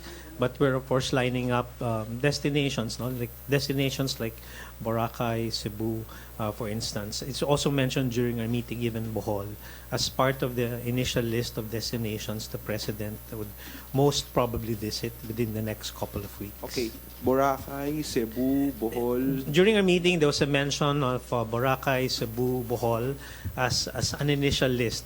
Of course, the intention really is to visit as many destinations as possible. So all the major islands will be covered? Definitely, yes. So it will be next week? We're mapping something either end of February, early March. So that is the timing that we are looking at, coordinating with the Office of the President. So what is the message you're trying to convey with the President himself visiting these tourist spots? Well, the President also expressed it. In fact, we issued a video with the message from the President that now is the time to really help push domestic tourism, as we are also slowing down in terms of arrivals from certain foreign markets. So just to arrest, and to cushion the whatever impact this crisis may bring to the tourism industry. As we see it is still early, and as we all know, we are uncertain as to how long this would go on. And we'd like to have those measures as early as possible addressed. Thank you, Yusek. Okay. You're welcome. Mela, then Alvin, Ian, Rosalie, Francis. Hi, for Secretary Briones po. Ma'am, in light of the COVID-19 and the advisory of DOH, will you advise educators and learners to attend national and regional conventions po? I understand that there will be a joint issuance of concerned agencies on giving guidelines on events such as this. Right now, we always seek the advice of the Department of Health. Now, we postponed the February events, but we have rescheduled them for March and April. For example, in Region 1, it will be April 13 to 19. We have Region 3, Region 4A, Region 4B, and the various regions are having the regional athletic meets, which will lead to the Palarong Pambansa, which is really the huge athletic event of the entire country. So these are scheduled in March and April, and as we go along, and I understand from the other agencies concerned, in addition to the Department of Health, that as long as precautions are taken, the appropriate precautions are taken, then such events can take place. Ang regional kasi easily up to 10,000 spectators yan on different days of the meet itself. So we have moved some of them, and depending on the advice that we get. So far, yung March tuloy namin yan. Tsaka yung April. Ang run-up will be May sa Palaro. Okay, ma'am. Just a follow-up po. Ma'am, yung sa mga Chinese schools naman po, will the school calendar days for these Chinese schools nga in the Philippines be extended in view of the prolonged non-holding of classes? Automatic yan kasi the law provides that there have to be a specific number of days where teachers have face-to-face discussions with their students. So whether Chinese schools or public schools or local schools or other foreign schools, they have to comply with the requirements of law. So what they usually do is to have extensions of classes, but how they will extend classes, whether longer hours during the day or on Saturdays or on Sundays or however they do it, they will have to comply with what is required by law. Alvin? Yusek Boncato, magandang hapon. Magandang umaga pa. Magandang umaga. Yusek. Yusek, how will DOT boost local tourism when there's a recommendation from Department of Health to refrain from outdoor activities or large crowds? How do we reconcile this, Yusek Boncato? Yes. I'd just like to share that during the IATF principals meeting last Friday, February 14, that was agreed on by the DOT, the DOH, and DILG to issue the soonest clarificatory statement pertaining that directive or advisory from the DOH. And the general message there is that for as long as all precautionary measures are in place, and all protocols that are needed to be in place are in place, then they can proceed with such events and activities. So as we speak, I think that joint statement is being prepared and signed for everybody's appreciation. So it's a matter of maybe today or tomorrow for that statement to be issued and shared with everybody. Yusek, follow-up lang. Sir, do we have a firm policy regarding whether to allow or not to allow tourist cruise ships to dock on our ports? There is no national policy, but what we have seen the past couple of weeks was that the local government units themselves were issuing executive orders for travel restrictions, especially those involved in the cruise ship industry. So we cannot do much about a ship if wanting to dock in one area and the local government has already issued an executive order. So that is what we have been dealing with the past weeks pertaining to the cruise ship industry. Yusek, habol ko na lang. In terms of losses po, to date ba, magkano na po yung losses sa tourism industry?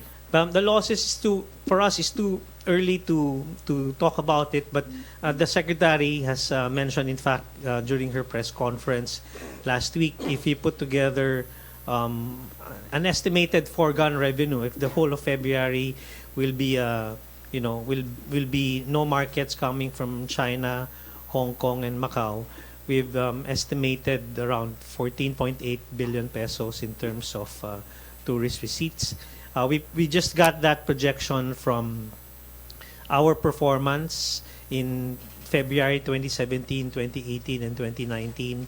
and made a projection for this year and used some indicators, no, like average spend and average length of stay in the 2018, and that's a figure that we came out with. So it's a more or less a really an educated estimate in terms of how much we will, I know how much revenue will not be made, no, during the month of February.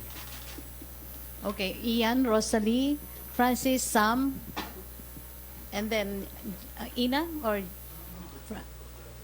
Prince. To Secretary Briones. Ma'am, ang sinasabi po ng DOH, kung sila lang po ang masusunod, parang gusto nilang iwasan yung mga gatherings. Pero marami pong mga alumni homecoming and gatherings this summer ang mga schools. Ang DepEd po ba ay nire-recommend din po na iwasan ito?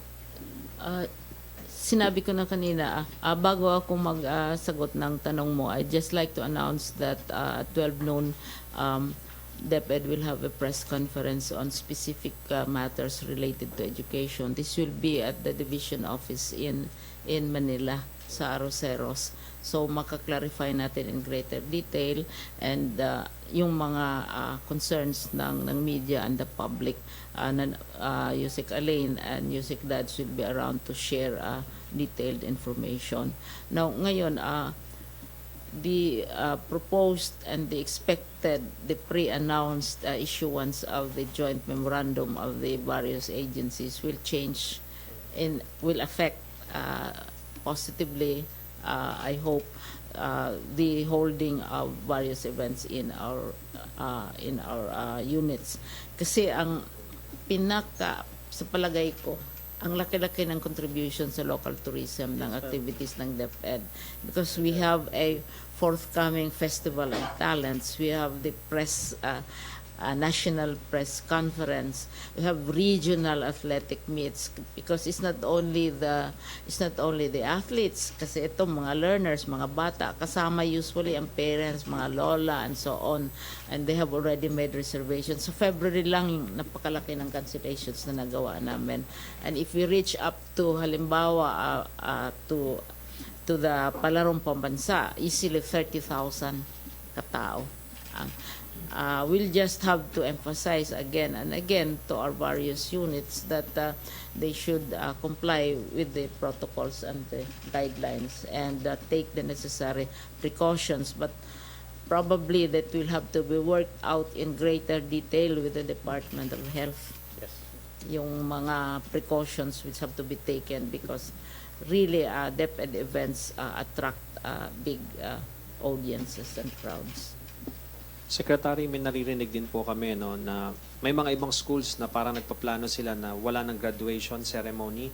Instead, ibibigay nila yung mga certificate dahil nga iniiwasan yung mga gatherings. Ito po ba ay pabor pa ang DepEd dito? Sa tingin ko baka magbago yung ganong outlook dahil nga may guidelines na ilabas ang mga agencies, baka babaguhin yan. Kasi ang mga desisyon na ganyan is done at the local level. Pero may budgets yan sila for the holding of the various ceremonies. Tapos parent-teachers associations, ang medyo malaking interest sa graduation are the parents and the lolas and the lolos and the yayas. Yun ang aside from the children, of course. Rosalie? Good morning po. Kay Asek Menyes po, nabanggit niyo po yung bilang kanina ng mga Filipinos outside the country na infected. So as of now po, 28 ang total number of Filipinos infected ng COVID. Yung positive, 26 in Japan, 1 in the UAE, and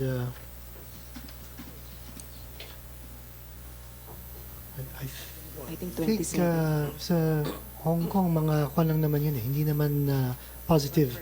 So they were, I think, mostly released. So as far as I have it here, 27. 27 po ang total number ng Filipinos So far. confirmed COVID po infected. Sir, ano po ang update po dun sa panawagan po ng mga stranded OFW na may trabaho sa Hong Kong? Kasi po meron pong napaulat na within the week, there will be a resolution about po dun. Isa yata sa mga pag-uusapan din ngayong hapon, yung sa IATF Technical Working Group. Pag-uusapan yung mga issues about Hong Kong and even Macau. So baka bukas meron ho tayong developments on that particular issue.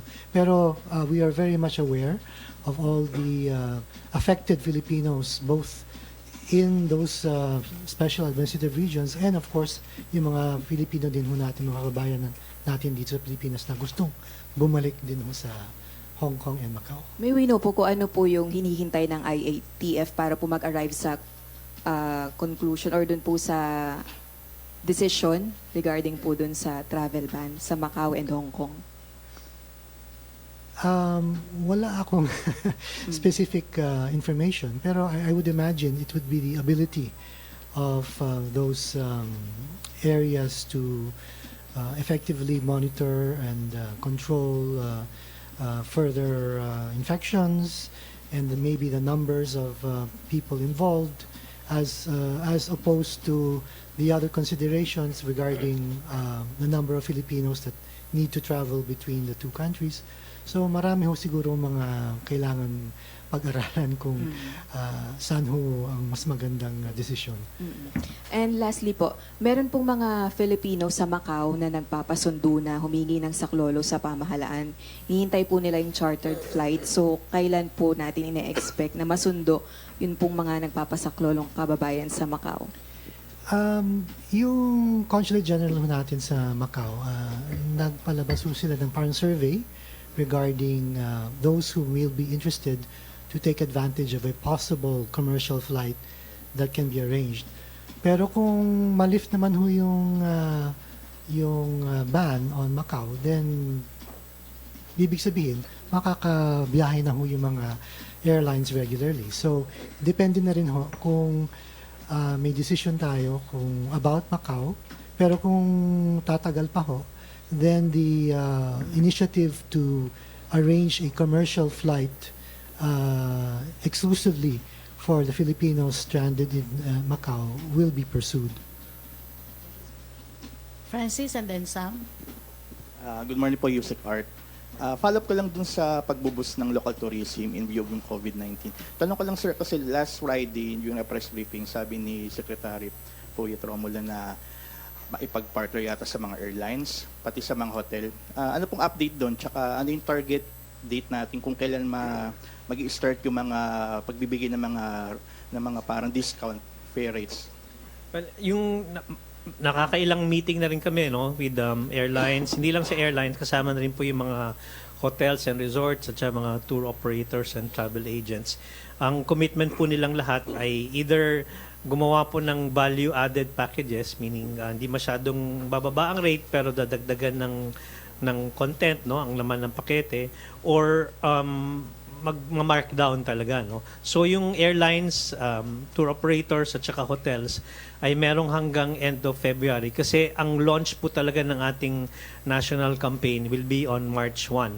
Kasabay po ng Philippine Shopping Festival. Magkakaroon kami ng website. Nasa loob po ng website lahat po ng mga packages and promotions offered either by tour operators or mga individual hotels. Kahit na yung Philippine Shopping Festival po natin ay buong Marso lang, yung iba pong nakalagay sa website natin ay mga promotions that would last all the way to the end of the year. So ganun po. At saka medyo dynamic yung listahan natin. Kung maganda po yung take-up and response ng market, ay pwede pong baguhin ang laman ng mga pakete sa website. So it's really something that we have to really take a look at on a regular basis para makita po natin yung mga halaga ng mga pakete na nakalagay sa website. So if technically it's March 1, nationwide, sama-sama pong airlines, accommodation at saka tour operations. Last po, yung kay Pangulong Duterte, nabanggit na pupunta siya sa mga major islands. Will this be a weekly activity po kay Pangulo? Yan po nakasalalay po sa schedule po ng presidente. Pero kung kami tatanungin, mas maganda po sana. Pero syempre, ang Pangulo, ang schedule po niya ay medyo puno. So kung nasan po tayong mabigyan ng pagkakataon, na may pakita po sa kanya ang iba't ibang destinations ay gagawin po ng Department of Tourism.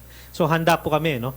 At kahit na yung mga local government units at saka private sector in the regions, handa na rin sa pagbisita ng Pangulo. Thank you po, Yusek Art. Sam, and then mag-last 2 na tayo sa COVID-19. Prince. Ay, 3 pala. Sige. Kay Asik Menyes lang po. Bali, meron na po bang natanggap na reports yung DFA kung may mga countries abroad na nagko-consider mag-issue ng travel advisory sa Pilipinas? Wala pa naman at sana wag naman.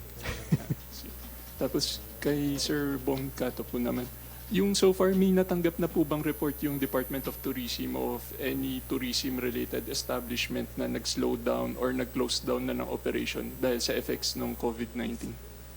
Wala na kaming officially natatanggap, pero yung nakuha po natin sa mga stakeholders natin, yung may mga certain properties po na very specific lang na certain markets na nanggagaling sa China, Hong Kong, or Macau, ay talaga pong kumina, no?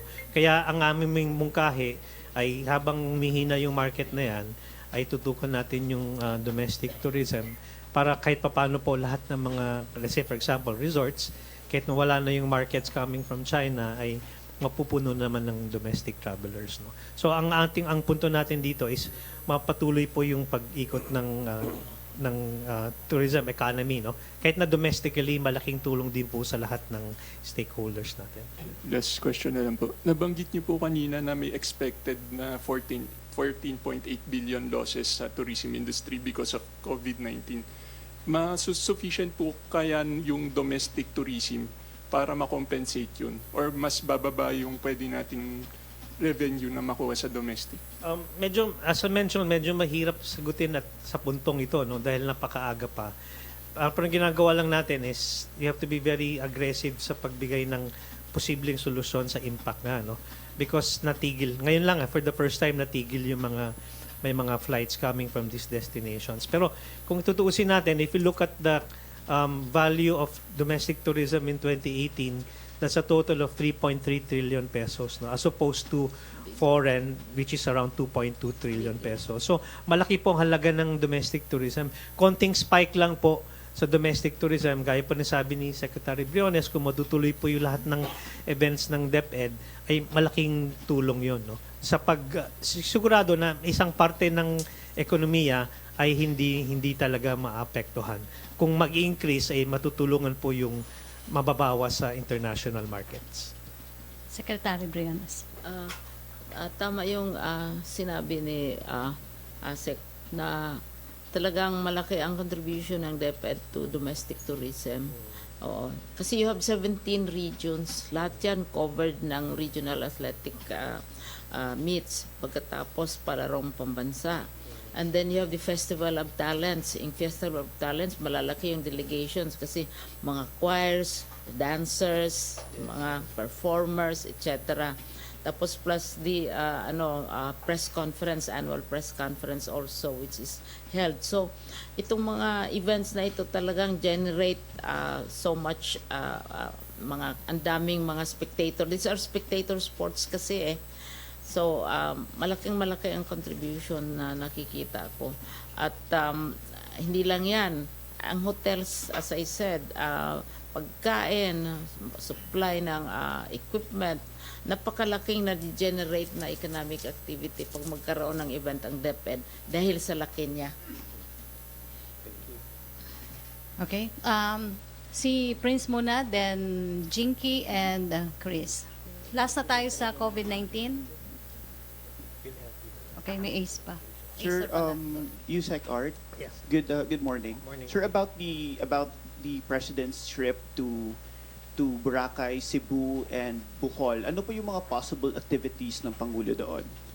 Hindi pa po namin na pag-uusapan, but of course from the point of view of the department, we want of course to showcase the sites and attractions that are very popular among our markets. No, hindi lamang popular sa mga foreign markets but popular also for the domestic market. So for instance, pagpunta po sa Bohol and Cebu and Boracay, these are coastal destinations. No? So, maaaring pong papakita natin dito yung mga pinakasikat na beaches, for example, no? At saka yung mga activities na nagbibigay ng mga unique experiences sa mga turista. At malamang papakita din natin yung local communities, no? Importante kasi yung role ng local communities sa turismo dahil sila po yung nagbibigay nga ng aside from probably sources ng pangangailangan ng industriya, sila rin po yung nagbibigay ng uniqueness sa experience ng mga bisita sa Pilipinas. Possible ba, sir, na magbi-beach swimming ang Pangulo sa Boracay? Beach swimming. Magsiswim talaga siya sa Boracay. Possible ba yon, sir? Parang hindi ko masagot yung tanong mo. It's below my pay grade, but we will recommend. Yes, yes. Thank you. Thank you, sir. Okay, Jinky, then Chris, and Acer. Sir, sa DFA, kay Asik Menias. Hi, sir. Sir, any update on possible lifting ng ban natin sa Hong Kong? Kasi parang prefer yata ni Secretary Luxtin na i-lift ito since para daw sa mga OFW natin. Sir? Yeah, kagaya ng sinabi ko, pag-uusapan within the Technical Working Group ITF mamaya, and then probably maybe some recommendations for the full meeting tomorrow. Pero nag-tweet nga si Secretary about the conditions of the Filipino workers affected by the ban. So I think there is a common feeling within the government na marami nga ho na apektuhan. So it's one of the main considerations why we're reviewing the coverage of the ban. Sir, one last lang. Yung mga countries na tinitingnan natin na maaari tayo mag-issue ng travel ban, isa ang Singapore doon. Pero ang Secretary parang he actually opposes that. Parang sabi niya hindi daw niya susuportahan any ban on Singapore. Yes, may tweet nga rin si Secretary about that. And again, yung mga tinitignan siguro ng experts ay yung kakayahan ng bansa tungkol sa pag-handle ng COVID-19. And then the other factors are the economic consequences, consequences on our Filipino workers. So marami hong pag-aaralan at magkakaroon tayo ng desisyon hopefully in the near future. Thank you, Asek. Chris? Kay Yusek Art po. Sir, ano po yung mga countries na sa tingin nyo ay nakapag-contribute po dun sa revenues ng tourism industry? Yung top markets pa rin natin ang binigyan natin ng pansin, ano? Like South Korea is still our number one market, and we would like, and our department is investing more resources sa pag-communicate sa mga different market segments sa South Korea. Ganon din po sa Japan.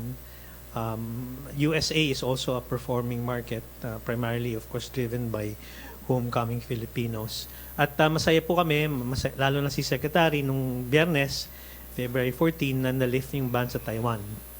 Because it's the 5th biggest market of the Philippines at malaki po ang kanyang pag-angat in terms of arrivals, no, year on year. So isang pakahalagang market po sa Pilipinas yun. Sir, despite po dun sa NCOV, COVID-19, ini-encourage nyo pa rin po ba yung ibang tourist na pumunta dito? Sa kabila po na nakafocus po tayo sa local tourism. Oo naman, no? Kasi in fact, gaya na sabi ko kanina, yung aming Office of Branding and Communication ay nag-i-invest na mas malaki pang amount, no? Not only communicating to these short-haul markets, but to all of our markets worldwide. Because ang sinasabi natin, maayos naman po yung pag-respond po ng Pilipinas sa krisis na ito, and then protocols are in place. Ganun naman po yung ang ating condition dyan. Gaya ng sabi ng aming kalihim na safety is primary, but na pag na-set na po yun, pwede natin pagpatuloy yung turismo as a push kasi it's not only one way of doing sustainability in the Philippines, it's also very inclusive. Kasi nung 2019 alone, or 2018, around 5.4 million Filipinos were directly and indirectly employed by the tourism industry. So napakahalagang industriya po ang turismo. So kailangan kung in all cases where safety is present, we will push for tourism growth. Thank you po. Acer? Asek Mayes, i-clarify ko lang po yung numbers of Filipino crew members ng ship who tested positive for COVID. Earlier you said 11 yung initial and then 16. So are there 26 or 27 who are? Yeah, yes, yeah, you're correct. 27, yeah. 27 po. And what assistance is the Philippine government giving them? Are we paying for their hospital fees while they're in Japan? The Philippine Embassy, as I said, is in constant contact. They have, through the Japanese government, delivered care packages containing toiletries and non-medical supplies, and are in constant contact with the medical authorities. At this point, it's not clear to me whether the medical expenses of those those who have been identified as COVID positive are being shouldered by whom. I would imagine that in the initial case, it would be the Japanese government, but then the employer as well will probably have some responsibility for paying for the medical expenses. But if in the final analysis the government needs to pay, then the government will step up accordingly. Sir, after the quarantine period, if they wish to be repatriated, we would repatriate them, right? Oh yes, of course. Thank you, sir. Okay, thank you. No more questions, MPC? Okay, thank you. Secretary Briones, last words, please. Again, I would like to announce a press conference in the division office of Manila in Arroceros for those who are interested in getting more details about developments in education, as well as level of preparations for the various national and regional events that we are preparing to boost tourism and also to achieve our own educational objectives. Secretary Briones, may question po muna sa inyo. Sino? Okay. DZXL Special Coverage. Alright mga kasama, balikan natin si XL Radyo Man 4 Angel Ronquillo mula pa rin po dyan sa press briefing sa Malacanang. Jel, go ahead Jel. Yes, Radyo Man Rod, halos katatapos-tapos lamang nito nga laging handa press briefing nito nga yan sa Palasyo ng Malacanang, kung saan ang mga guest speaker ay sina Asek Ed Menies ng Department of Foreign Affairs, Yusek Art Boncato ng Department of Tourism, Secretary Leonor Briones ng Department of Education, at itong si Dr. Alex Oba ng Bureau of Quarantine. Ilan nga sa mga natalakay dito ay yung tungkol sa epekto ng COVID-19 sa turismo ng ating bansa. Sa datos kasi ng Department of Tourism ay nasa 14.8 billion pesos na ang nawawala ang tansya, ang estimate na pagkalugi ng turismo sa ating bansa matapos na magkakaroon ng travel ban sa Hong Kong, Macau at China. Pero ayon nga kay Yusek Boncato ng DOT, meron naman sila mga ginagawang hakbang ang ating pamahalaan para nang sa ganoon ay makabawi ang ating turismo. Especially ginagawa nila itong oportunidad para nga mapalakas ang local tourism sa ating bansa. Kasabay niyan, hinihikayat netong ang si Yusek Art Boncato ang mga kababayan natin na bisitahin yung magagandang lugar dito sa Pilipinas.